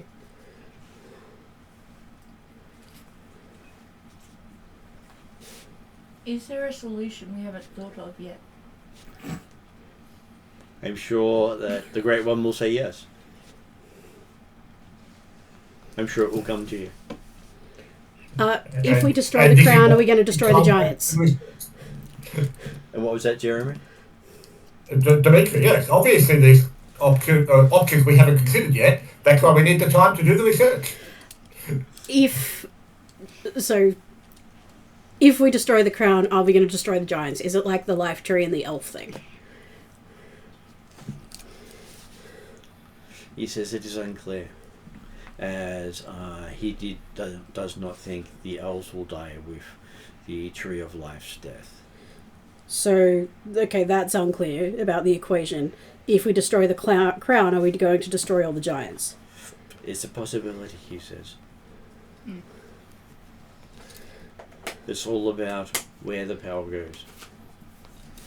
Because destroying something doesn't remove the power, it just changes You can't it. destroy matter. You can't destroy energy. It You just shifts. change it. Can, if in Dimitri's theory, we negotiate with one of the gods who is able to change the nature of the crown, could we negotiate that the change to the crown is to separate it and then use those separate crowns to empower the matrons to be autonomous and speak for the good of their people? And just hope that they don't decide the good of their people is annihilating everybody else. Possibly, but their capacity for violence was taken into each of the crowns. Thus the curse of violence that goes with it. Violence can sometimes be a good thing, right? Yes and no, he says. Dragons are prone to violent natures at times too. The volcano erupting is violent, but it also creates a rich soil upon which to grow harvests and food, and this can all benefit the people, but it is undoubtedly a very violent transition. He agrees, but he also says a plague that consumes all before it leaves nothing behind. I feel like we're going to get into a bunch of philosophical roundabouts. It's going to make my head hurt. So He says that's why he's got 3. I kind of wish that I had more than one head so that I can wear all the different crowns that I'm acquiring, but You find you now have a black looking head next to you looking at you blinking. I'm hoping this is temporary. Can I roll to see if I actually manipulate the arm to touch the head? Well, the important thing, did she also find she's got a white-looking head looking at her confusedly? No. No. Okay, so she hasn't suddenly got a second head. You realise it's Eve turning herself to look like a dragon head. Yeah, no, I was gonna say, my guess is it's more likely Eep having a bit of fun with me. And I'm gonna reward Eep with a gasp of shock and surprise. That is utterly genuine. Okay, can anyone think of any other questions that might help us determine if destroying this thing is going to destroy an entire civilization? I don't think we're going to get a straight answer on that. No, you never do, Outer Gods. But player-wise... And that's why Dimitri's happy to chat with them. Player-wise, I don't think... no matter how much we talk, no matter how much we explore, I don't think there is going to be a correct... part of what we're learning is the responsibility and burden. Cavcrix has one last question when Rhiannon finishes. Sorry. Which is part of the reason why, I guess, the one thing that Hildren will not move on is she will not, until we've made an oath that allows us to take at least beginning action now, she is not ready to take that oath. Because there is too much risk of somebody else getting their hands on the Storm King's crown and absolutely making it meaning that somebody breaks an oath, or we have to then completely ignore the master and go chase this stuff, because otherwise we are going to be destroyed. The best step forward for her, in her mind, to be able to deal with the master is deal with this issue now. I'm not saying we should postpone it. No. I'm just saying that this is, player-wise, this is why I'm I don't think... Are you talking more to Dimitri here? Because Dimitri seems to be the only one who wants to take time. Well, no, Cetus does too. Oh, Cetus does too? Yeah. I never said that. I don't think I did. You no, did I earlier. don't remember him saying. Not explicitly in that way, but...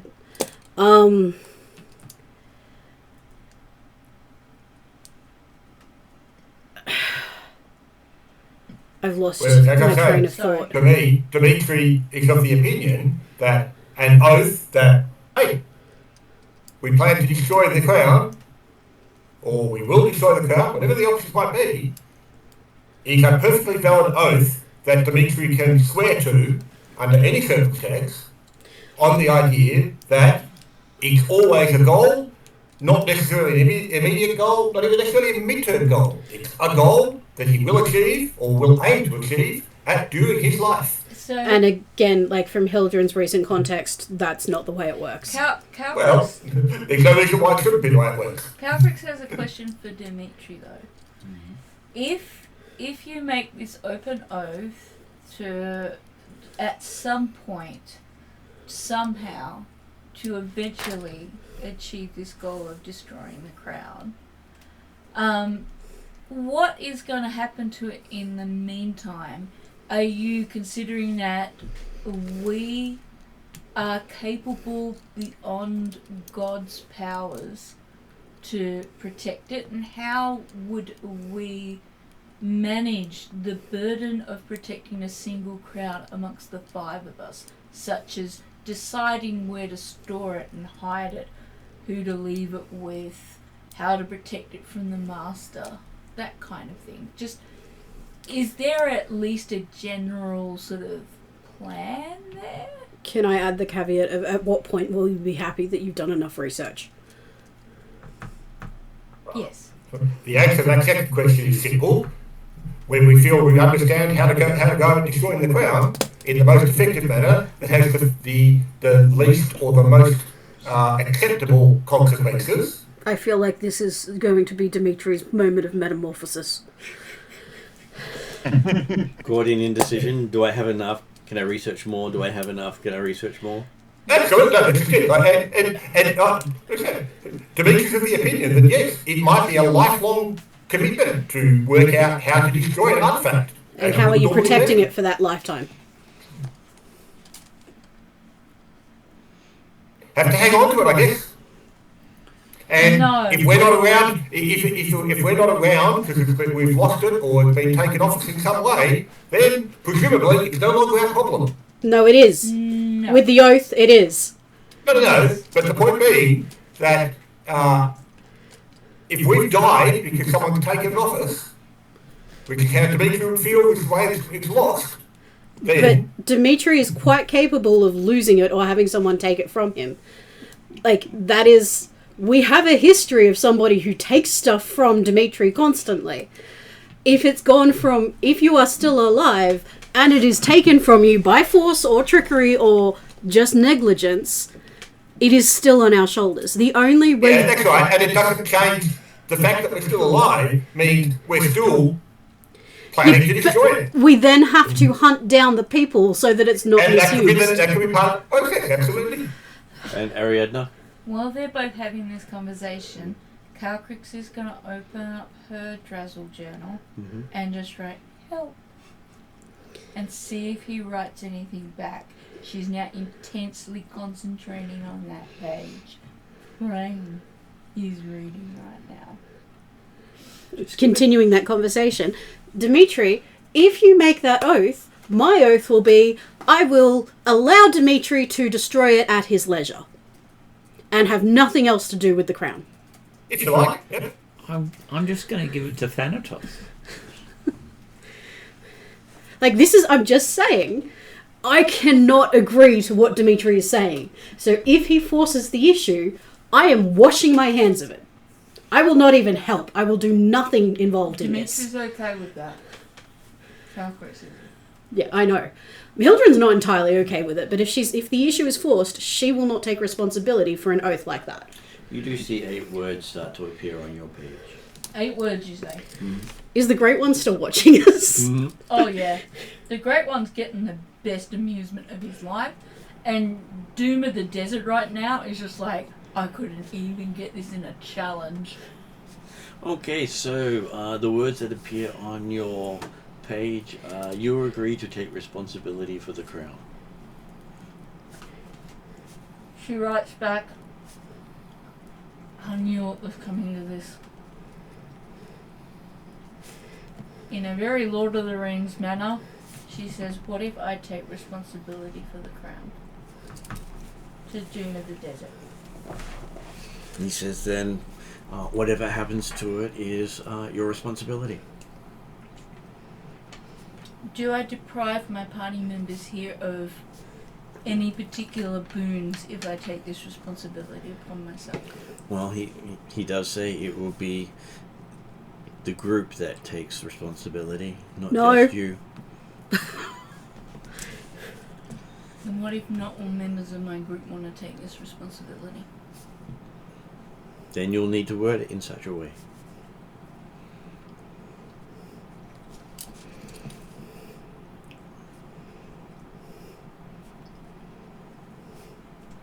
I have enough responsibility. Captain's gonna take a bit of...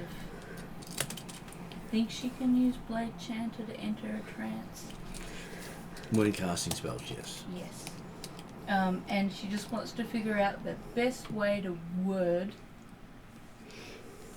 the new contractual obligations that allows those who are willing to take responsibility for the crown to do so, and those who are not to be excluded. Which would be in the terms of we, names, agree to take responsibility for this crown. Okay. Who is going to put their name down? Calcrix is fine if it's just her. Hildren will not. What's wrong with giving it to Thanatos? Because if Thanatos doesn't take it, then you've just... broken our oath. Yes. Well, there's also the fact that in Trellan's case, as I said, you were specifically opposed to Thanatos. Well, the Thanatos is specifically opposed to Trellan. And you became Trellan's a not elf opposed. because you defeated Thanatos. Yes. Thanatos doesn't like you. You lost him power. Remember, it was Trellan and Dimitri were instrumental in stopping Thanatos' plans, Of where wiping he out all the gods. bottled up all the Immortals. He almost eliminated the gods from the city. Not saying that was a wiped bad off the rest of decision. the gods. I'm just saying that that's why you don't want to deal with Thanatos right now. But if you could convince him, it would help you greatly. Is that something worth trying, or are we just best off going with... Well, I think... Some of the characters are worried what would happen to them if Thanatos did show up. And if we were able to convince I'm not saying don't try and convince Thanatos. I'm just saying I have enough responsibility. Hildren is already struggling with the sudden responsibility she has. She cannot take responsibility for this. Does anyone object if Calcrix puts this responsibility on herself? She has a feeling that this is always meant to be. I feel bad about Calcrix taking on another responsibility. But I can't do it. So Dimitri is perfectly happy to accept responsibility for working out how to destroy the crown. So, No. I Catholic is feel gonna like take- this is. Go ahead. Go ahead, Sean. I feel like this is one of those like time loop things where event A causes B and C, and then event C causes event A. So I think Calcrix has to take the crown here so that she Yeah. can go That be makes the one to sense. give it to the Yeah. Storm King in the first place. Yes. I have a feeling because I am the chosen one out of the Storm King people and they acknowledge me as Empress of Air there, that I was always destined to end up with this crown. I And I was hadn't considered always that. destined to be its guardian and either its destroyer or its creator Yeah, I Or hadn't both. considered that factor. simultaneously. But I like Hildren is no. If we're taking responsibility, it is not me. That's why I'm asking the party, in that context of understanding that Calcrix has been named, I believe, creator and destroyer of the crown, that is probably meant to end up with me. Eep is probably the violence that's promised. I'm making a joke there. I did not get it. I got it, but my head is in a space of There are players in the Monday group who have been chased by Eep, trying to stab them with knives or leaves that look like knives. As a game of chases, meant entirely for fun on Eep's end, but not enjoyed by anybody else. Eep keeps looking at my Monday night character with a desire and drooling. My Friday night character is happy to make friends with Eep, but Eep would quite happily eat her if she could. Hildren is fine with Eep. She's also respectful of what Dark Fae are. And Drachnema thinks Eep is a spawn of demons. Yes. Dimitri seems to be okay with Eep. In the sense of Eep's there. I don't need to interact Don't need with to deal Eep. with Eep. Eep is a thing. It just doesn't concern him.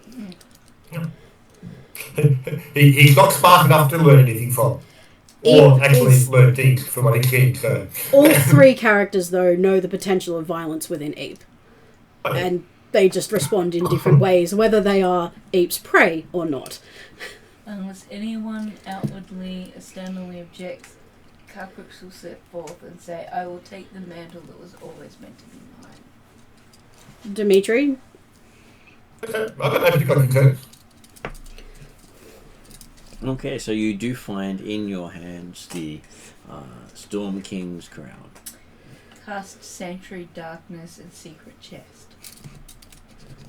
That chest is getting awfully full. You're going to have to tell me when I've got to do a mixture. You don't of believe it will dimensional fit in the space. chest because of it won't go into an extra dimensional space. Ah, damn. Okay.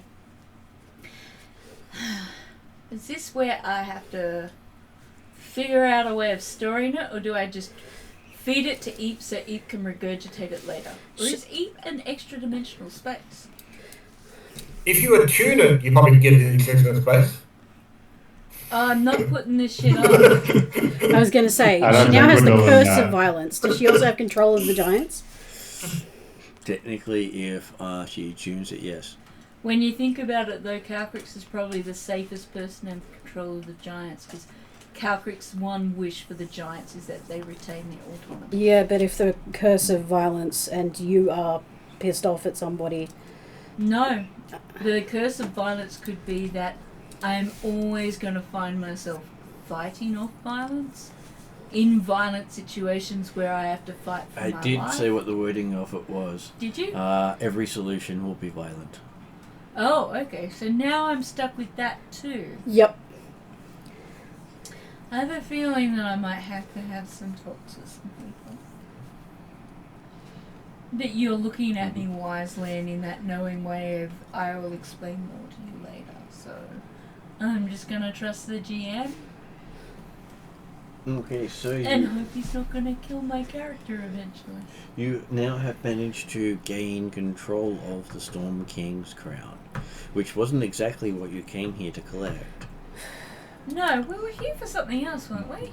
What were We were here to for? take out Immortals. To get the scepter And get the Crystal rods. Stone, Right.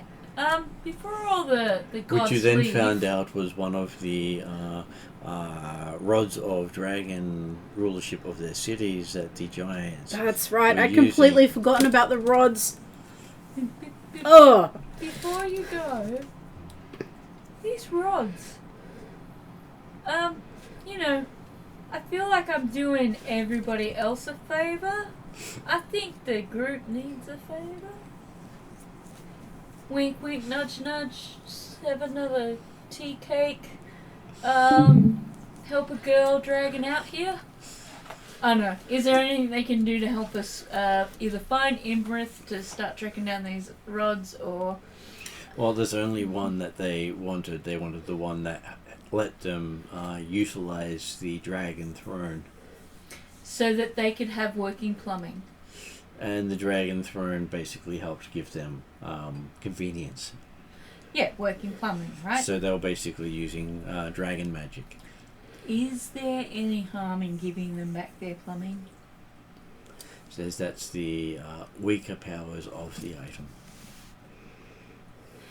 Okay. Why do they all have to be really complex things? Because if they take the throne to other locations, it has more power. Yeah. So were we supposed to track down these, return them, find just them? the one to take back to the Storm Giants. Right. The one that Imrith stole. I feel like they're giants, and we all used to have to walk out to an outhouse at one point or the other. I'm sure they can cope with this grave inconvenience. But if we don't do it, we lose our magic items. You remember those nice things that we got? Nope. That, well, Sorry, player literally doesn't remember. I wasn't here for it. You weren't here for it. The choice of items that were chosen. collected Well, when she we hadn't chosen. finally came back with the I the ended up news letting about the everybody giant storm choose giants. their loves of their lives, watched all the things I really wanted go to other people. I got and the then just pennant took of what the was sky. left. It was it was what I'm hoping will be my. It is at this moment my intended last choice of freedom, as opposed to sovereign responsibility. Yeah, I have no memory of the items. I remember going through them. There was a gavel of arbitration that I was thinking of. If I'm thinking as a sovereign, that's what I'd go for. But I decided pennant of the sky. I'm A, pretty sure. a number of them had elemental runes on them. Which the only thing I've learned about it, I already have access to. So So Cavrix is not really attached to any of these things because she really just took what was left over. She's got a hoard and she's got a bunch of things that she's got. So it is entirely up to you guys just how vested you are in keeping your magic bits. I would like to. It's not about the magic bit. If we are in her mind. I know that we're not destroying it now. It is your responsibility to decide what is to be done with it. But she still feels like she's failing the Hill Giants. She doesn't want to fail the Storm Giants as well. I don't think we failed them at all. But that's where her head is. That's where her head is. It's not guaranteed autonomy. There is still a possibility of you taking over. I know that Calcrix, and I trust Calcrix, but it's not guaranteed autonomy. While you work that So out a bit, just I'm ducking to the to toilet. reassure children, Calcrix will tell her a very quick story about the Sultan of Yalaran who can see the future and saw that the future for the giants was freedom through Calcrix helping with this crown and the only guaranteed freedom for them. She's still, particularly in the mind space she's in, remember she is currently dealing with the fact that she's in the wrong body.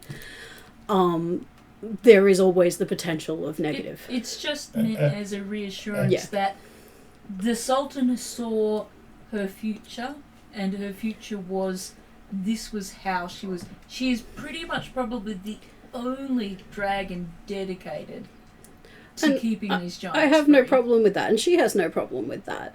But in her mind, she has failed the hill giants, the giant matrons. She would like to finish the quest of the storm I'm not giants. saying we shouldn't finish this quest, but she does want to try to persuade you that don't decide we failed the hill giants until we talk to them and let them decide whether you failed or not. I mean, that's there, but she is in a very pessimistic state at the moment. What with wrong body. Is there anything we can do about this body situation? No. Polymorph. No. I'm sure that will help. I think the Doom of the Desert has already said he's not putting us back. That's what I said. Polymorph. You shape the body you're in into what you want it to look like. But that's still not my body. I will know that's not my body. So she is in a pessimistic state. She has just had to shift from, hey, my gut instinct is to give it back, oh shit, I have responsibility. And then I have the wrong body. We can't do what, we're putting off the decision. Yes, I trust Calcrix, but, there is all this negativity zooming in on Hildren. It's not about the magic item, though the magic item is nice. For her, she wants to fulfill something. She wants to succeed at something. I'm worried about your mental health or well-being right now. For Hildren? Yes, I would be. I don't know if this is going to do it, but I'm just going to have a quick look at my beacon of hope to just see whether or not It's all about healing. Some of the darkness. It's not mental, it's all about healing. Well, that's what I mean. I'm looking at giving you essentially a very quick pedicure, manis, Whereas, if you wanted a new body, here we go. if we go back to the spaceship on the barrier key, it's got the power to create bodies. Can I cast What spaceship beacon on of the hope onto It's a radius of you. the people around me? Those who particularly want to shield themselves don't. Beacon of hope is just the targets are filled with hope and vitality. Okay. Until the spell ends, the targets gain advantage on wisdom saving throws and death saving throws. When the target receives healing, it gains the maximum number of hit points possible. So yes, you It's can just go. Everyone feels hope. Everyone wants to feel a little bit better. She might feel a little bit better, but she's still not. The pessimism is still there. Is there any way that I can help her get out of this abyss of pessimism? Okay. I'm not in an abyss of pessimism. It's It's just there. Are you trying to mind control me? No, but I'm doing what any friend would do when there's someone depressed. Yeah, let me give you an upper. I'm trying. Yeah, you're drugging me. You're magically drugging me. But it's not a bad magic drugging. It's not like it is a yes. You're so happy you forget everything. No, I'm just saying. It's not like she's trying to control you. It's entirely valid for my character in this moment to feel slightly pessimistic and want to feel a success. And it's entirely valid For Calcrix to try and want to try and support and cheer up their friend, particularly when they notice the signs of depression and know that one of the key parts of depression is withdrawing and being convinced you want to withdraw, even though that's the worst thing you can do for depression. And a good friend grabs that other friend, kicking and screaming, out into the sunlight for a coffee. Yes. I'm trying to explain why I'm responding in this way. No, I know why you're responding in this way. I appreciate Calcrix reaching out to try and comfort her. She is not in a space where she can do that right now. Anytime she starts to feel hope, she looks down and sees Cetus's body, and it just destroys her again. Not that ugly. You ain't me! Hey, you ain't a looker either. And yeah, I'm a perfectly good looker, thank you, but I'm not you! From Hildren's perspective, you saying, I'm not that ugly, you saying, yeah, I know, you're me. Yeah. No, it's like Hildren is somebody who has always been about self-reliance. She trusts her gut, she trusts her body, she trusts all of that. And it's gone. So One of her best mates is now a representation of everything that is against her religion. She's feels like she's just failed in this major task, even though that's not the reality. That is the way she is perceiving it in this moment. And she's in a body that is not hers. She is completely and utterly dislocated and displaced. And then to top it all off, Eep tells a story. Yeah. So I'm not saying I don't appreciate, and Hildren appreciates your attempts, but it's not going to fix it. No, she's... Halcrix is thinking to herself, she's just replaying in her mind, Hildren following her around in Rapanathak going, I killed my children, etc., etc. Nobody's taking notice of me. Nobody's giving me comfort. Nobody's trying to help me heal. Nobody's trying to support me in this. Well, I really those wish last people would things- do that. And she's Those just last like, things weren't what I "You was saying. can't win. No, people weren't listening to I'm just me. going to go for a little walk by myself because That's I don't not understand what happened. people. They say gods are crazy. They're goddamn humans and bipedals and everybody is crazy. okay. Either way, the whole point of that is I would like to finish finding the rod. Halcrix has gone for a time-out walk. Hmm. You guys do what you're doing. She needs time out. Okay, so considering you've claimed the crown, what do you wish to challenge for the rod? You hear from the darkness. Is it the doom of the desert that's talking to us, You or is believe it it is, another? yes. Okay. Oh, I was gonna say I'm not sure why that I understand why, but at the same time I'm like, God. So you have the rod. Whether I do or I don't, there's still a challenge on offer. Oh. I'm feeling very weak. I have no access to my staff. And the Doom of the Desert says they find that very amusing. Is anybody else in on this with me, or is it just me who wants to fulfill the Storm Giant's quest? I'm not saying I don't want to, but I was thinking that maybe we could take a beat. Dimitri's perfectly happy to say that, hey, yeah, we still should be finding the rod. Because, hey, Hey, you haven't fulfilled one of the challenges. You challenged for the rod. no, but okay, but for Dimitri's understanding, if we're finding the rod, that means we're going back on the search of Imworth. Well, the implication And here... considering the disruptive force that Imworth has been in the whole situation, hey, if recovering the rod involves killing Imworth, well, that's not necessarily a bad thing from Dimitri's perspective. But the doom of To the desert... update, yes. The doom of the desert has just implied that they have access to it. They've said if you meet a challenge with them, they may either...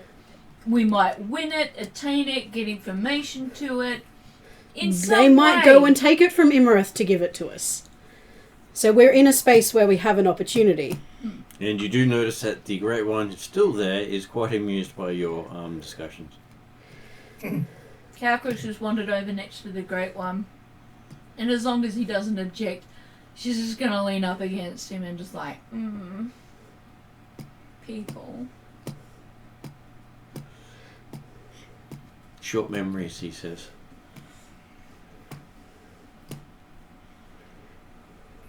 But, and again, this is possibly where I missed the session, so I'm like not having met this, been involved in the initial meeting of the Doom of the Desert. you But were the in question the- from Dimitri is, why don't we just continue to follow Imworth?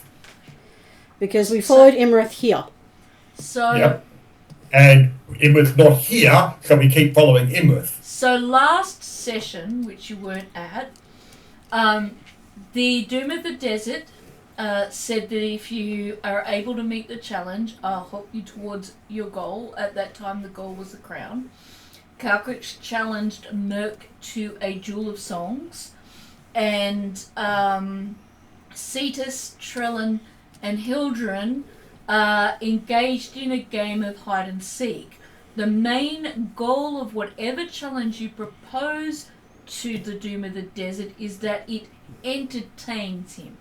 So it doesn't have to be death, it could be a trivia contest, it could be... Cetus then decided he wanted to do a couple of rounds against the Doom of the Desert. He hit the Doom of the Desert 3 times and did reasonably well.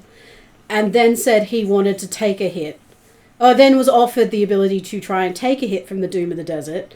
He was sort of umming and ahhing about it. Hildren, taking a moment from staring at Merc accusingly and nervously, said, chicken, on the idea that he was going to back out from this, at which point Cetus said, hey, I'll take 1 hit, Hildren can take 2.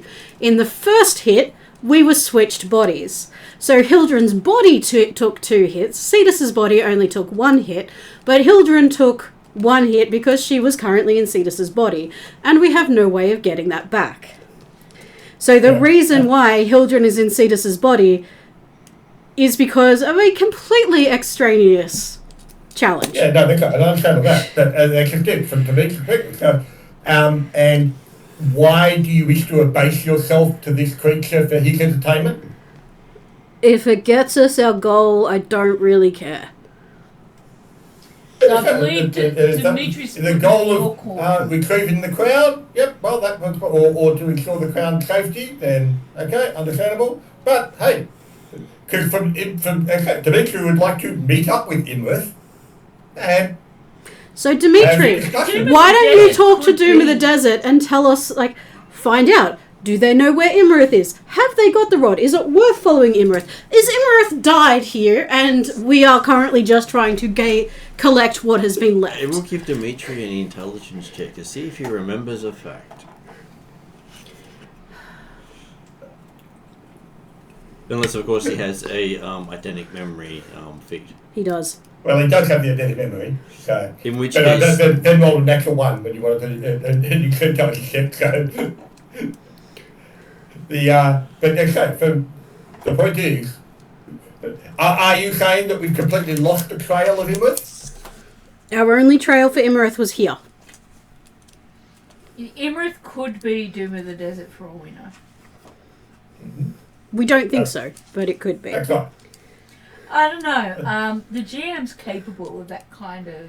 Oh, yeah. I don't know, but from what the characters know, we were following the trail of Immorth. It took us to here. But apparently got a bit distracted by someone else who was here. That doesn't change the fact that we were still following a trail. There was no other sign of a trail of Immorth. So we pick up and follow it again from somewhere else then. Okay. Dimitri is not interested in pandering to the desires of someone in this situation, particularly considering the results of what happened before. I was quite happy with the hide and seek looking contest. specifically at Hildren and... Don't blame me. I was quite happy with the hide and seek contest. Not only because I won, but because it didn't actually hurt us in any way, shape or form. Good.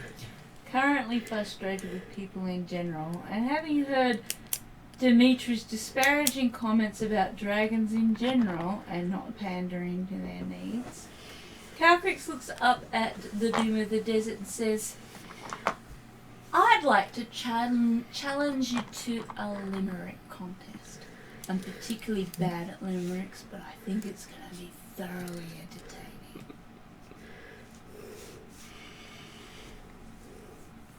Okay, so the dragon accepts. I am also bad at limericks. I assumed as much. I'm hoping you'll let me rely on my performance check. Give me a performance. Please make up something similar to There Was a Man in Nantucket. Partly I wanted to see Dimitri do one of the challenges. Go with one of the classics. There was a man from Timbuktu. Oh. His limerick stopped at line 2. Perfect. So, did you challenge the Doom of the Desert to a limerick contest? Yeah. I said I will partake in a challenge with you. Not necessarily for the stuff or anything. I put no terms on it. I'm just like, people. Dragons. I'm gonna deal with some dragons for a bit. It might be a nice change. I do exceedingly well. +7 and the D4. So on top of my D20, I've got 28, so not. 28 is Not nothing to high, sneeze but- at. Did I do that right? Yeah, I did that right.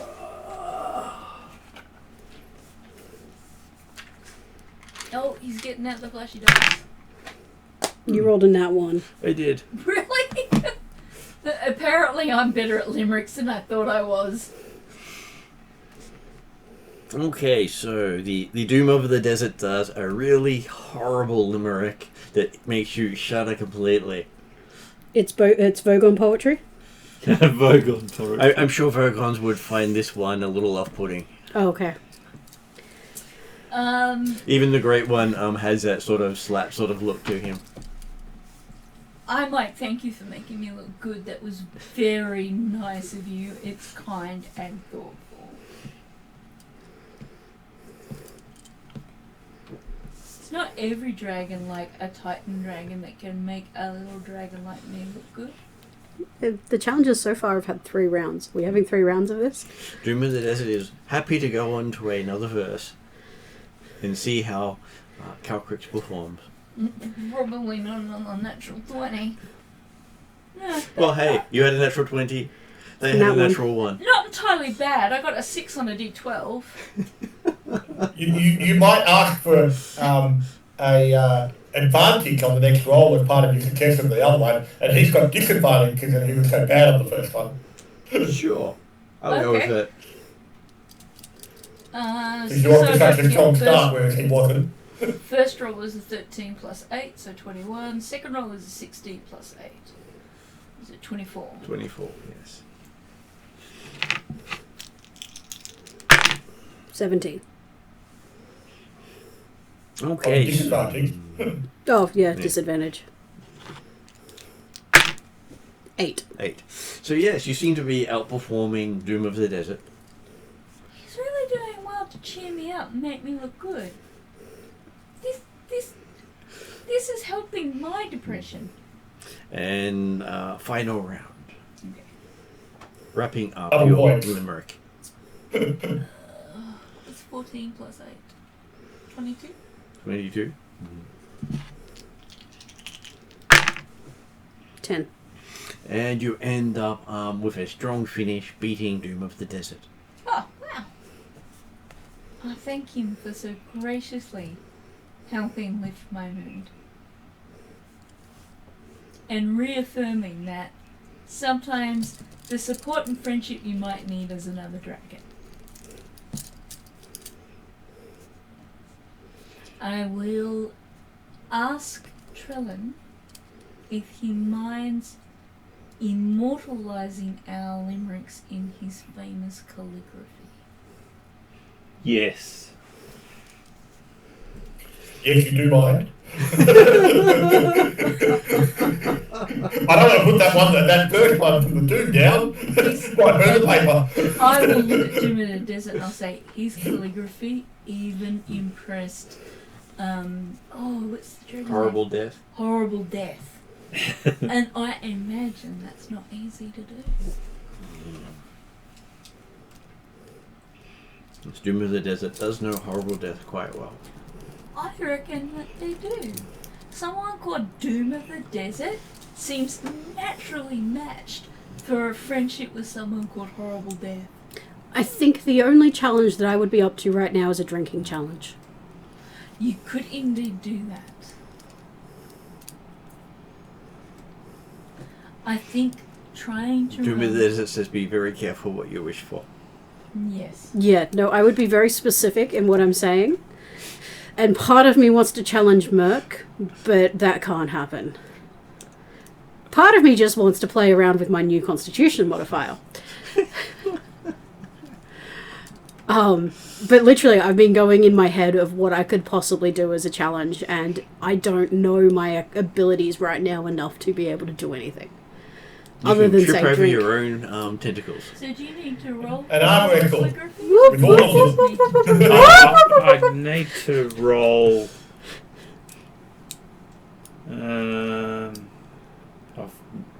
Okay, let's And find it. are we going It would be with- under you'd have a Calligraphy calligraphy tools. kit. I was going to say, now, are we going with scroll work or a book? Or a poster? Or one of those needlework things you hang on the wall? Quite a big needlework thing. Sorry, I Have was I ever looking at the seen- wrong character sheet. Have I ever seen Dimitri drink? Probably not. Dimitri does everything well. Are you sure you want to do that? Part of me wants to part of me just wants to see Dimitri involved in one of these challenges. Part of me is going, the only thing I think I can actually do decently at the moment is drink alcohol because of my constitution modifier. To be honest, for all I know, by entering into the challenge, like last time, I may have entered the whole party. Yeah. Because if you remember, I challenged Merc, and then you guys were like, so, what are you guys doing? Oh no, I'm just still considering, as amusing as the limericks were, I'm still trying to figure out how to get the rod. 21. 21. Yes, you do make a very nice piece of calligraphy. Of course, it takes you about 8 odd hours, but hey, it's a very nice piece of calligraphy. So while that is happening, And we'll also point out that Eep did tell Calcrix a long tale during that time, because Eep had told a story. What Yes. was the story Eep told us? The story was about how you got the crown made. Oh, that's right. Yes. How you managed to get the crafter gods involved. And that included... I did pick up Eep telling a story, but I didn't know I didn't have the context. I literally forgot what he said the second after he said it. Which is something that's happening more and more frequently. Okay, so apparently Struggling. there were a couple of important gods involved in the crafting of the crown. Aren't all the gods important? No, I'm kidding. Some of the gods involved weren't around when the crown was created, but were still involved in the crafting of the crown. Any gods getting themselves named in this story?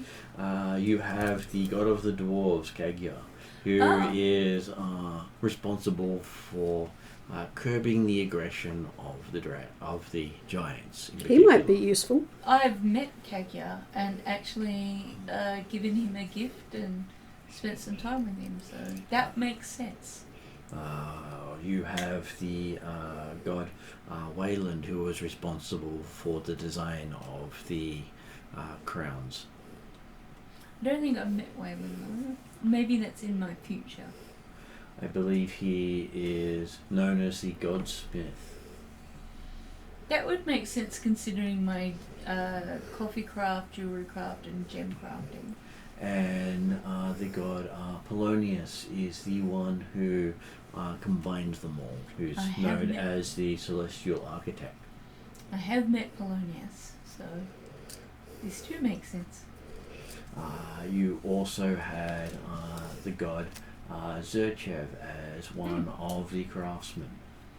Do you feel better now? I mean, yes. Well, But- except for the fact that the planning to kind of destroy Kirk's work now.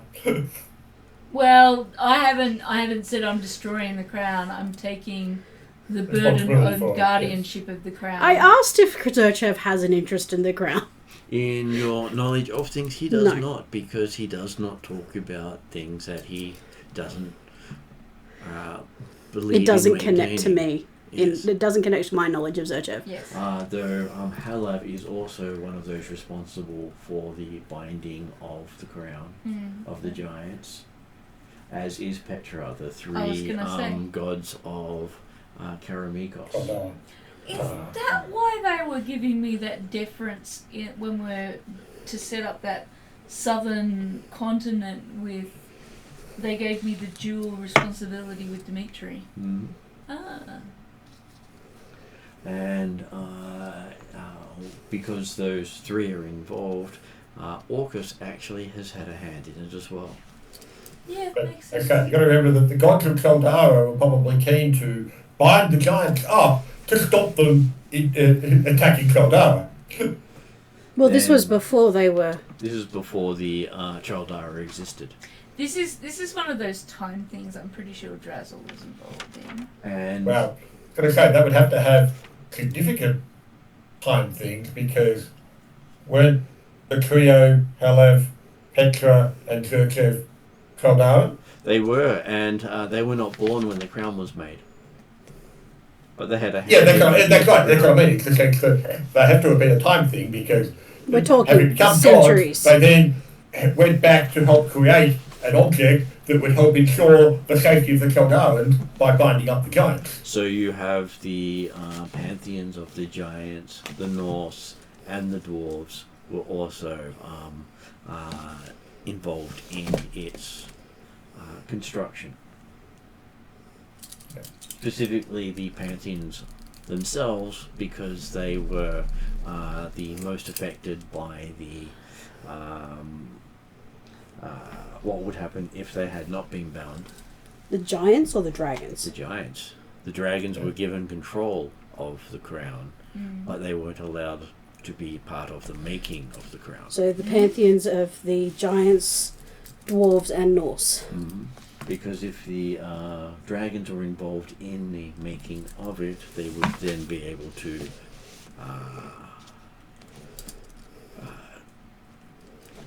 they wouldn't be able to take responsibility for it. Mm. So they had chosen to be excluded from it because the Great One chose not to be involved in the direct vengeance himself. He showed growth and maturity. They just became the overseers. Which means they're also supposed to be overseeing the world, stopping wars, which they're not currently doing. Does this mean the Great One always knew that Calcrix would be the one to champion the giants and freedom from slavery? You believe so, yes. You do know that if you wish to unmake the crowns, you need probably the blessing of the three main artisans of Polonius, Wayland, and Kakyar in that order. The hardest one to get will be Kakyar. Yes, I can understand his perspective. And you may need access to a dwarven forge of power. So Polonius, Wayland, and Kagia, Kagia. and a dwarven forge of power. Pretty sure I know where the one of the dwarven forges of power is. Well, you know where a destroyed one is. Yes, actually I do.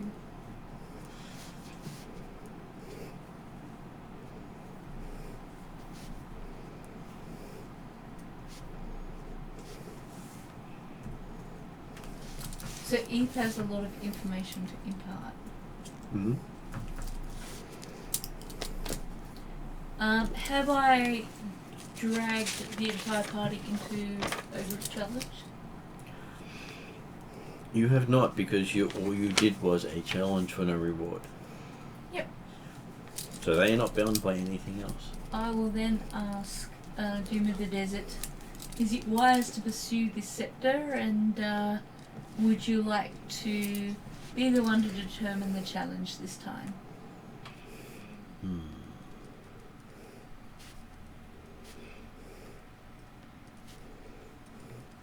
Okay, so the Doom of the Desert says one of their other names is Dragon of Statues. If you can create a statue to their liking, they will award you the scepter. Okie dokie. I suggest this could be easily a group effort using Dimitri's superior knowledge of design, Cetus's strength, No. Hildren's strength, Yeah, nope. I still have 20-foot long arms Oh, sorry. that I can't control. This is a container. Make it easy to reach the top of the statue.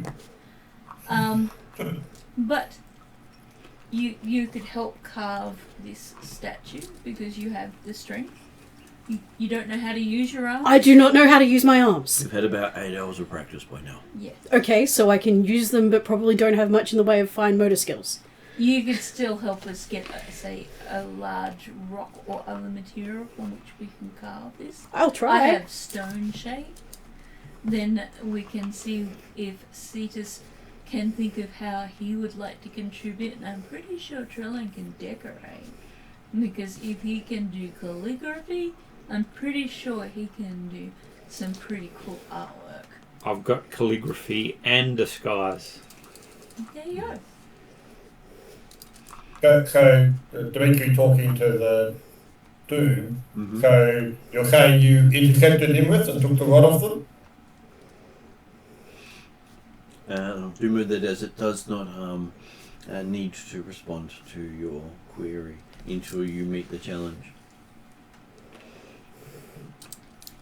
So, do you have some input on the design of this statue, considering we've got to do a pretty good statue? Calcrix will ask Dimitri. Does he know anything about the dragon of statues? So Dimitri, first one, the idea is he's not here as a source of entertainment for these creatures. He's curious as to the fact that, hang on, this being is apparently, well, seemingly, if he's got the power that he's apparently displayed so far, why not make it a worthwhile challenge and have him remove the master? Why are we going for the apparently minor quest rewards, immediate quest rewards, if this being can do anything? I put it to you that one of the reasons why he doesn't solve the problem of the master for us is not necessarily that he is not this great being, but if any of the gods decided to just solve the problem, then we would not learn how to solve the problem ourselves, which is a lot of what the gods are about. They don't tell you how to do things, they just help you along your way. Because if they told you how to do everything, you would never learn or grow as a person. We also know if a being like this interferes on behalf of us, one can interfere on behalf of the master. Exactly. And this challenge may So not... let's not let it interfere and let's get back to finding him. Let's just say that this challenge may not be purely one of entertainment. It may be one evaluating our ability to work as a group. And it may contribute to whether or not that this particular entity, who seems to have the knowledge and the power to help us achieve this goal that we need to get along our road, in one of the missions we agreed to undertake, as to evaluating whether or not they think that we're either up to finishing this mission or facing whatever trial we might have to face before us, or to deem whether or not we're worthy as a group of people. Do we have the knowledge, the skills, the know-how? So you're saying that after abasing yourselves for his entertainment, having given him singing, giving demonstration of singing and playing hide and seek, and the It results wasn't of that this simple, was, and I take offence at the abasing. It is only abasement if you choose to see it that way.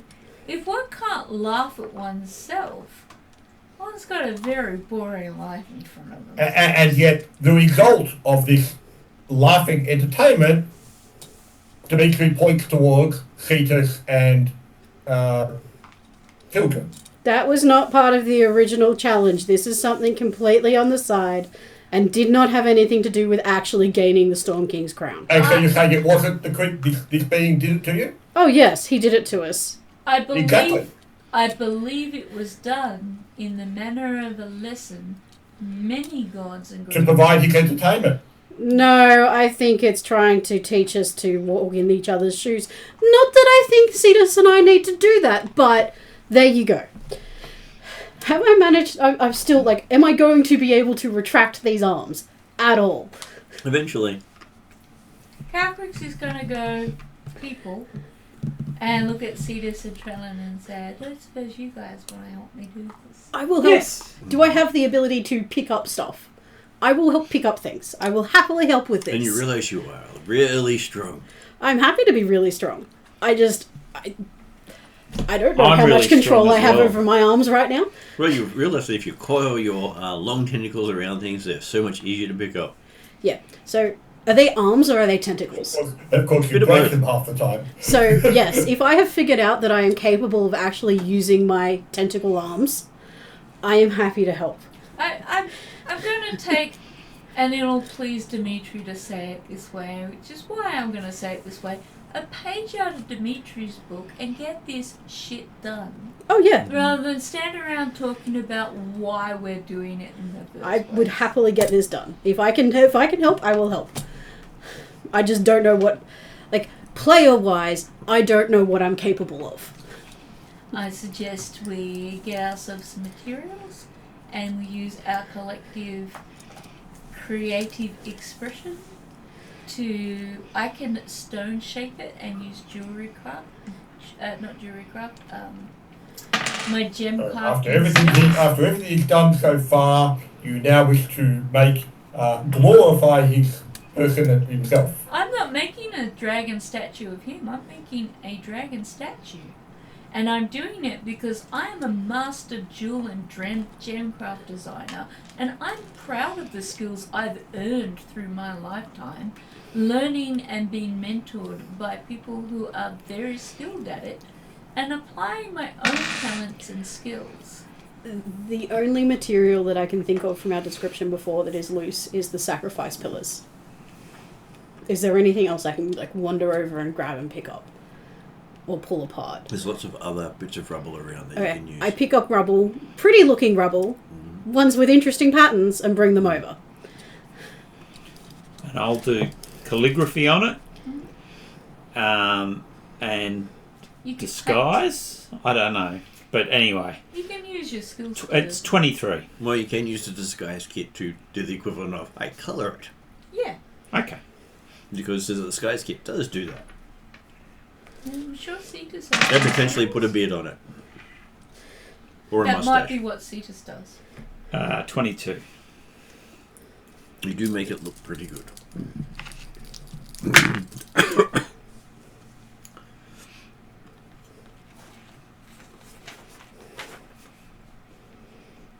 Do you want to know what I would suggest that you could do with Hildren's body for this? Okay.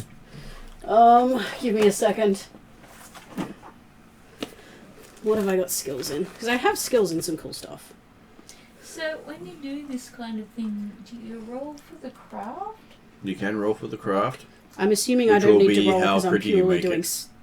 I'm assuming I just pick things up, so I You don't have- need to roll. You have to sort of justify it to the narrator, GM, about which characteristic, strength, dexterity, or whatever. As I was saying to Dimitri, I've spent a lot of time learning my gemcraft and jewelcraft skills, and I'll combine that with my stone shape. Would that therefore be gemcraft or jewelcraft, or would it be arcana because of the stone crafting? I'm happy to do jewel crafting. Okay, so when I do the jewelcraft roll, it's down here as a tool efficiency. Give me a second. I reckon it's dexterity, but One of the things that Cetus in Hildren's body could try and do Yep. is I have a ritual called ceremony. Yeah. The gifts of and one of the options is offering. Mhm. The gifts of the faithful are offered to the benefit of the gods and the community. Choose one skill or tool proficiency and target a number of creatures equal to your proficiency bonus that are in the area. So 4.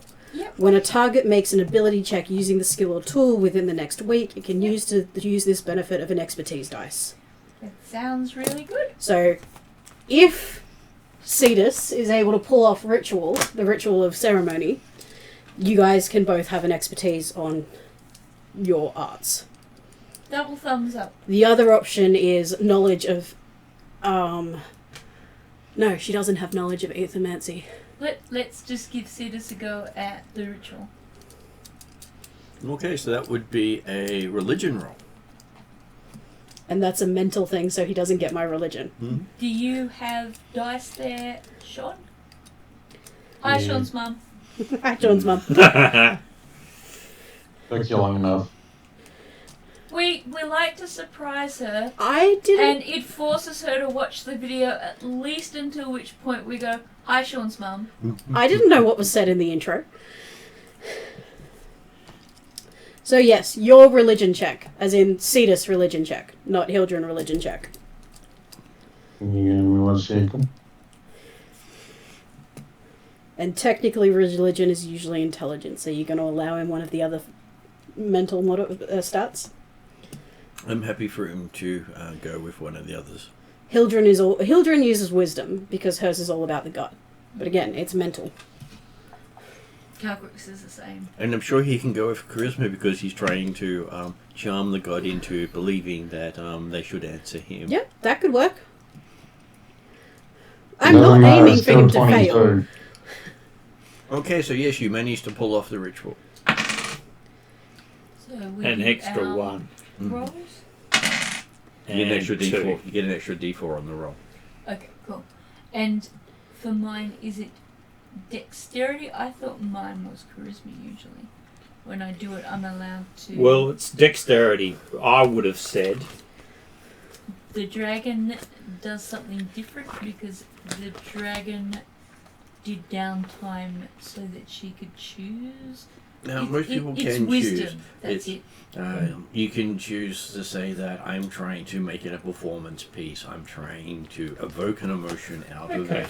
I'm trying to make it insightful. I'm trying to make it intelligent or historic. Or the wisdom to cut away all the bits that are not dragon.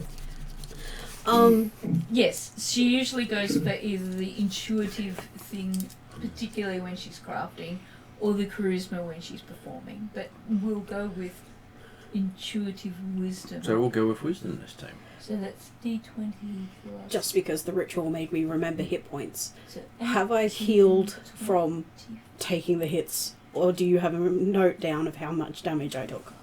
What's 28? Isn't that Phoenix's problem? Yes, but it's on my stats. 28 for crap. Maybe he's the one that kills me and gets me the ability score I bonuses. don't have the damage down. I know there was have at how much least damage- 44. I just have how much damage you dealt. Not how much damage you took. 28.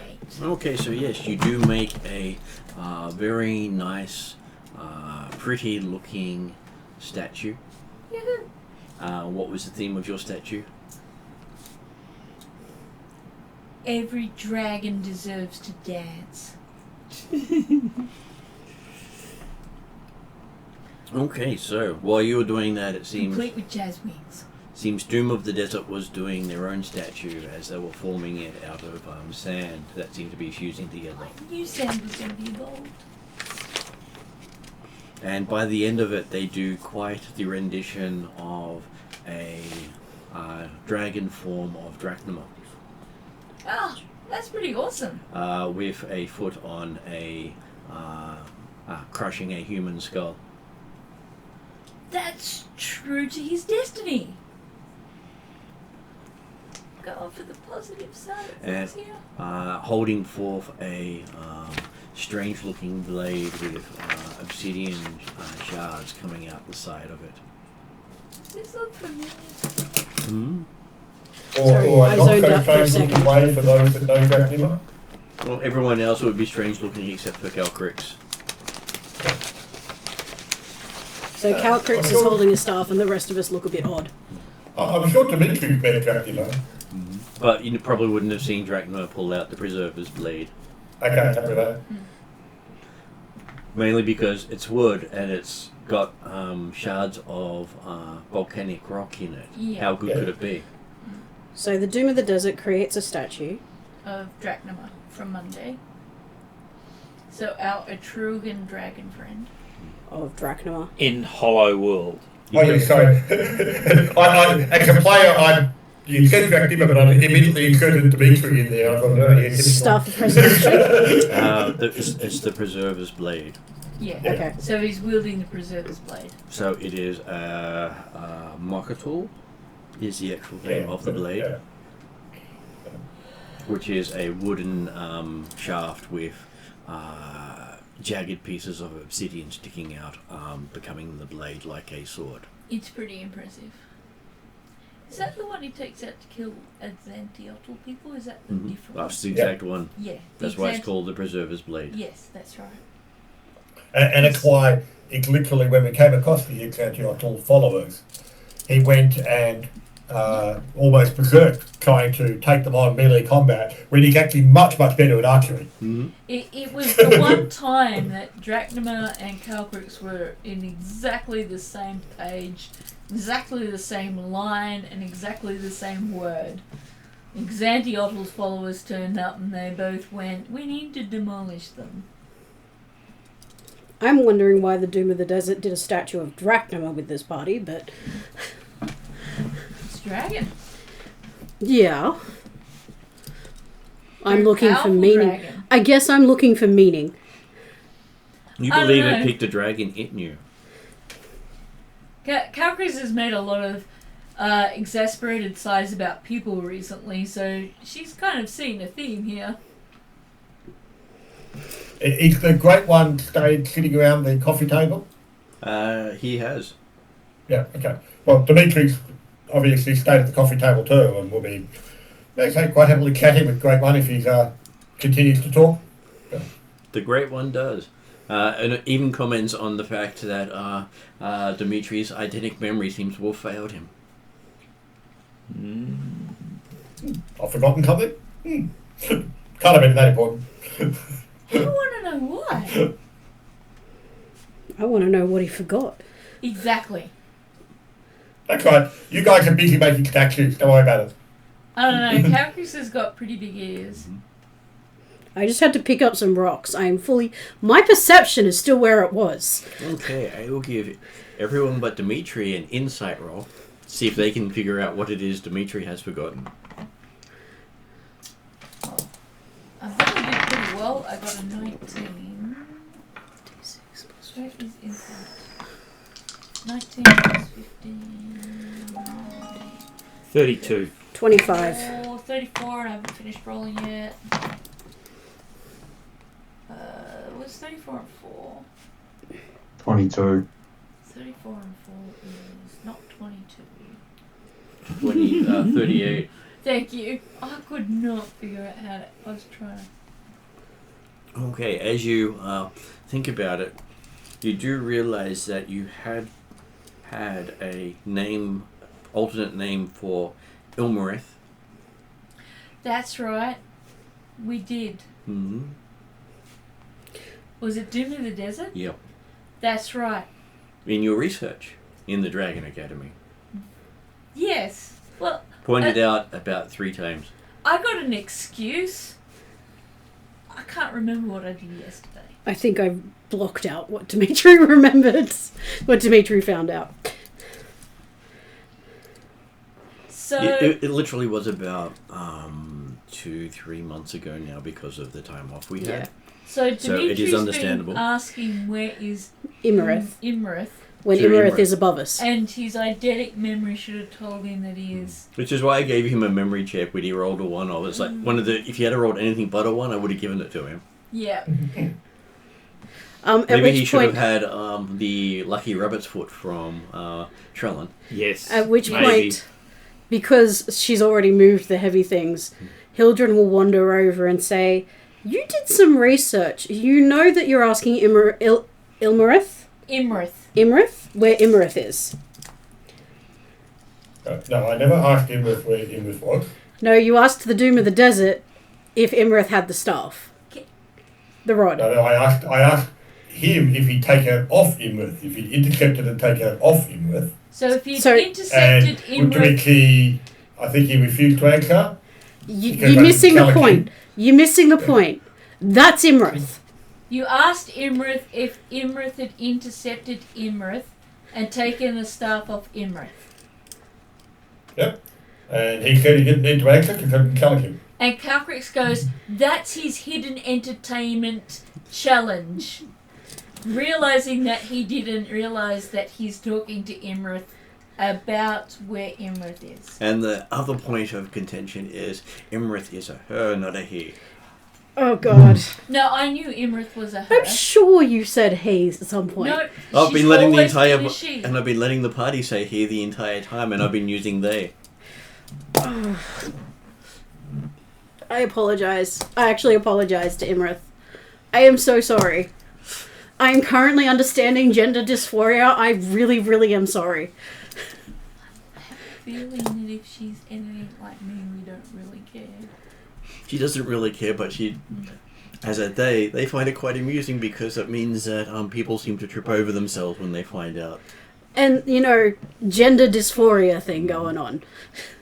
I haven't looked. I'm trying to ignore the fact that I have switched genders. Consider who's caused your gender dysphoria, though. Yeah, I know. I'm still apologizing. Do you think that may be a contributing factor? I don't know. They outside don't of- notice the gender between people. Outside of Cetus's impulsive confidence in taking on a Titan dragon in a fight. Yeah, there is either they are trying to teach me a lesson, or they just don't notice the difference between genders in people, which I think it's the second. I would say it's probably not a part of the point, now that I think about it. I think it's the second. It does say that your future indicates lessons to be learnt.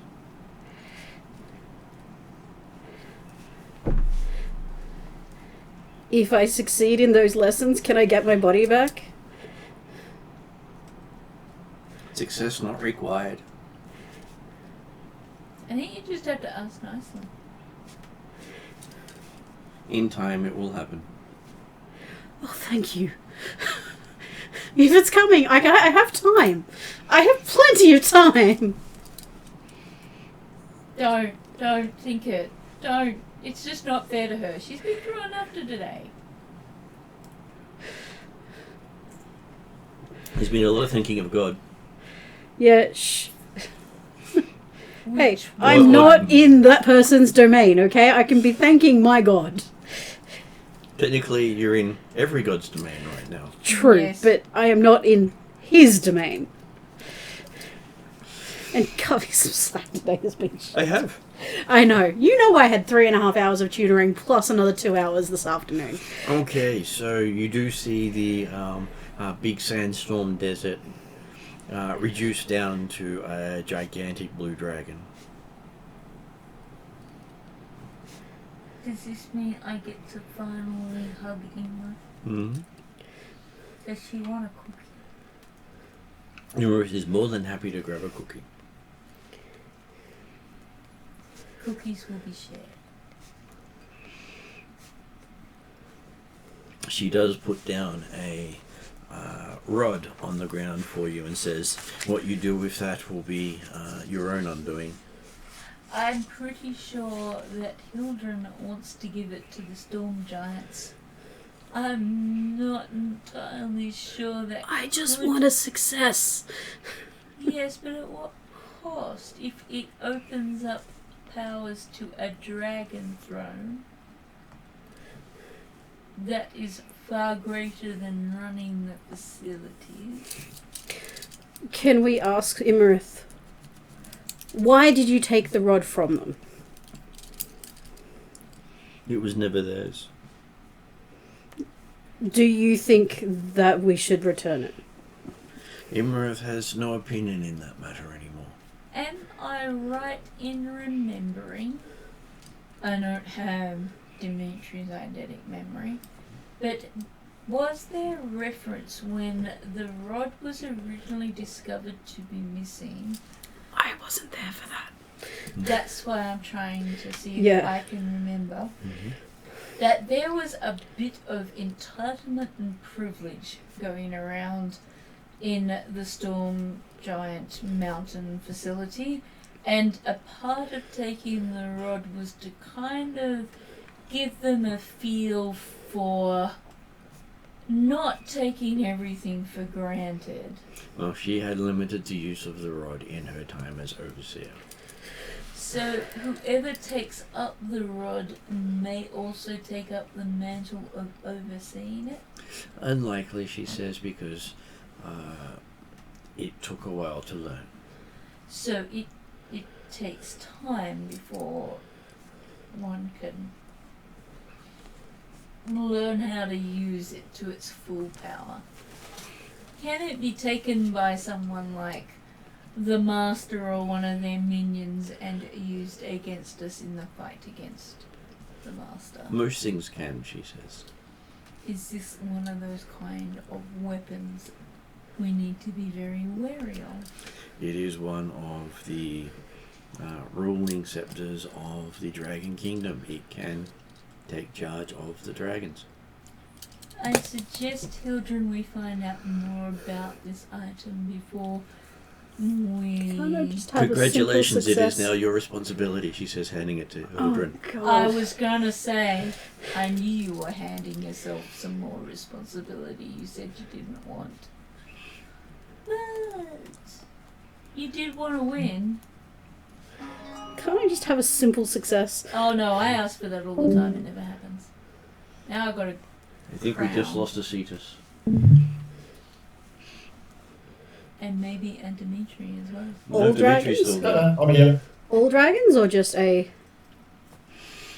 You will be in charge of all blue dragons, or dragons who have a blue, taking on some of the blue nature. Would it be possibly a consideration to pass this on to a certain school of dragons that specialises in water and blueness? Or maybe ask Okay. them about it. You did. Well, I don't want to destroy it. We still I'm playing like Calcrick's not likely to use it to enslave people. My concern is I don't have anywhere particularly easy to store it. Well, like I said, maybe on our way back. She does say, You "Well, could- that's okay. You need to use it with the dragon throne to actually utilize most of its powers." You could Do ask, the storm giants have the capacity to access the higher level power? Potentially, The the answer- women were much smarter than the men. The answer was, given sufficient time, she was able to learn how to access its stronger powers. So the answer would be the same. Given sufficient time and motivation, incentive, etc., anyone can learn how to access its higher powers. Well, I feel like my personal ideology and my responsibility as a ruler combine in the fact that this should not be in the hands of a possible enslaver. I'm not Also saying we known- necessarily need to destroy it, but I don't think necessarily giving it back to the storm giants is the right choice. This is why I'm suggesting to you that on our way back, we're stopping at the Dragon School of Water, the Blue Dragons. You can talk to them about it. I'm happy to talk to somebody about it.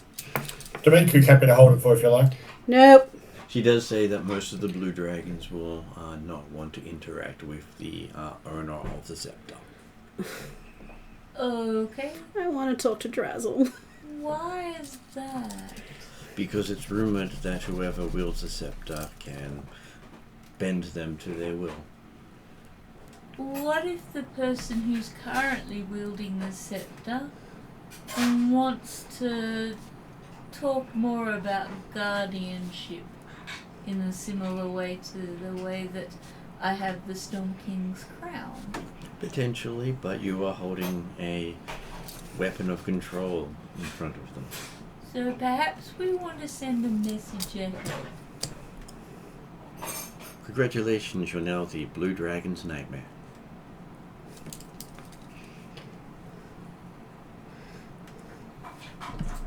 I would say a lot of people say be wary of gifts from strangers. I would be wary of gifts from GMs.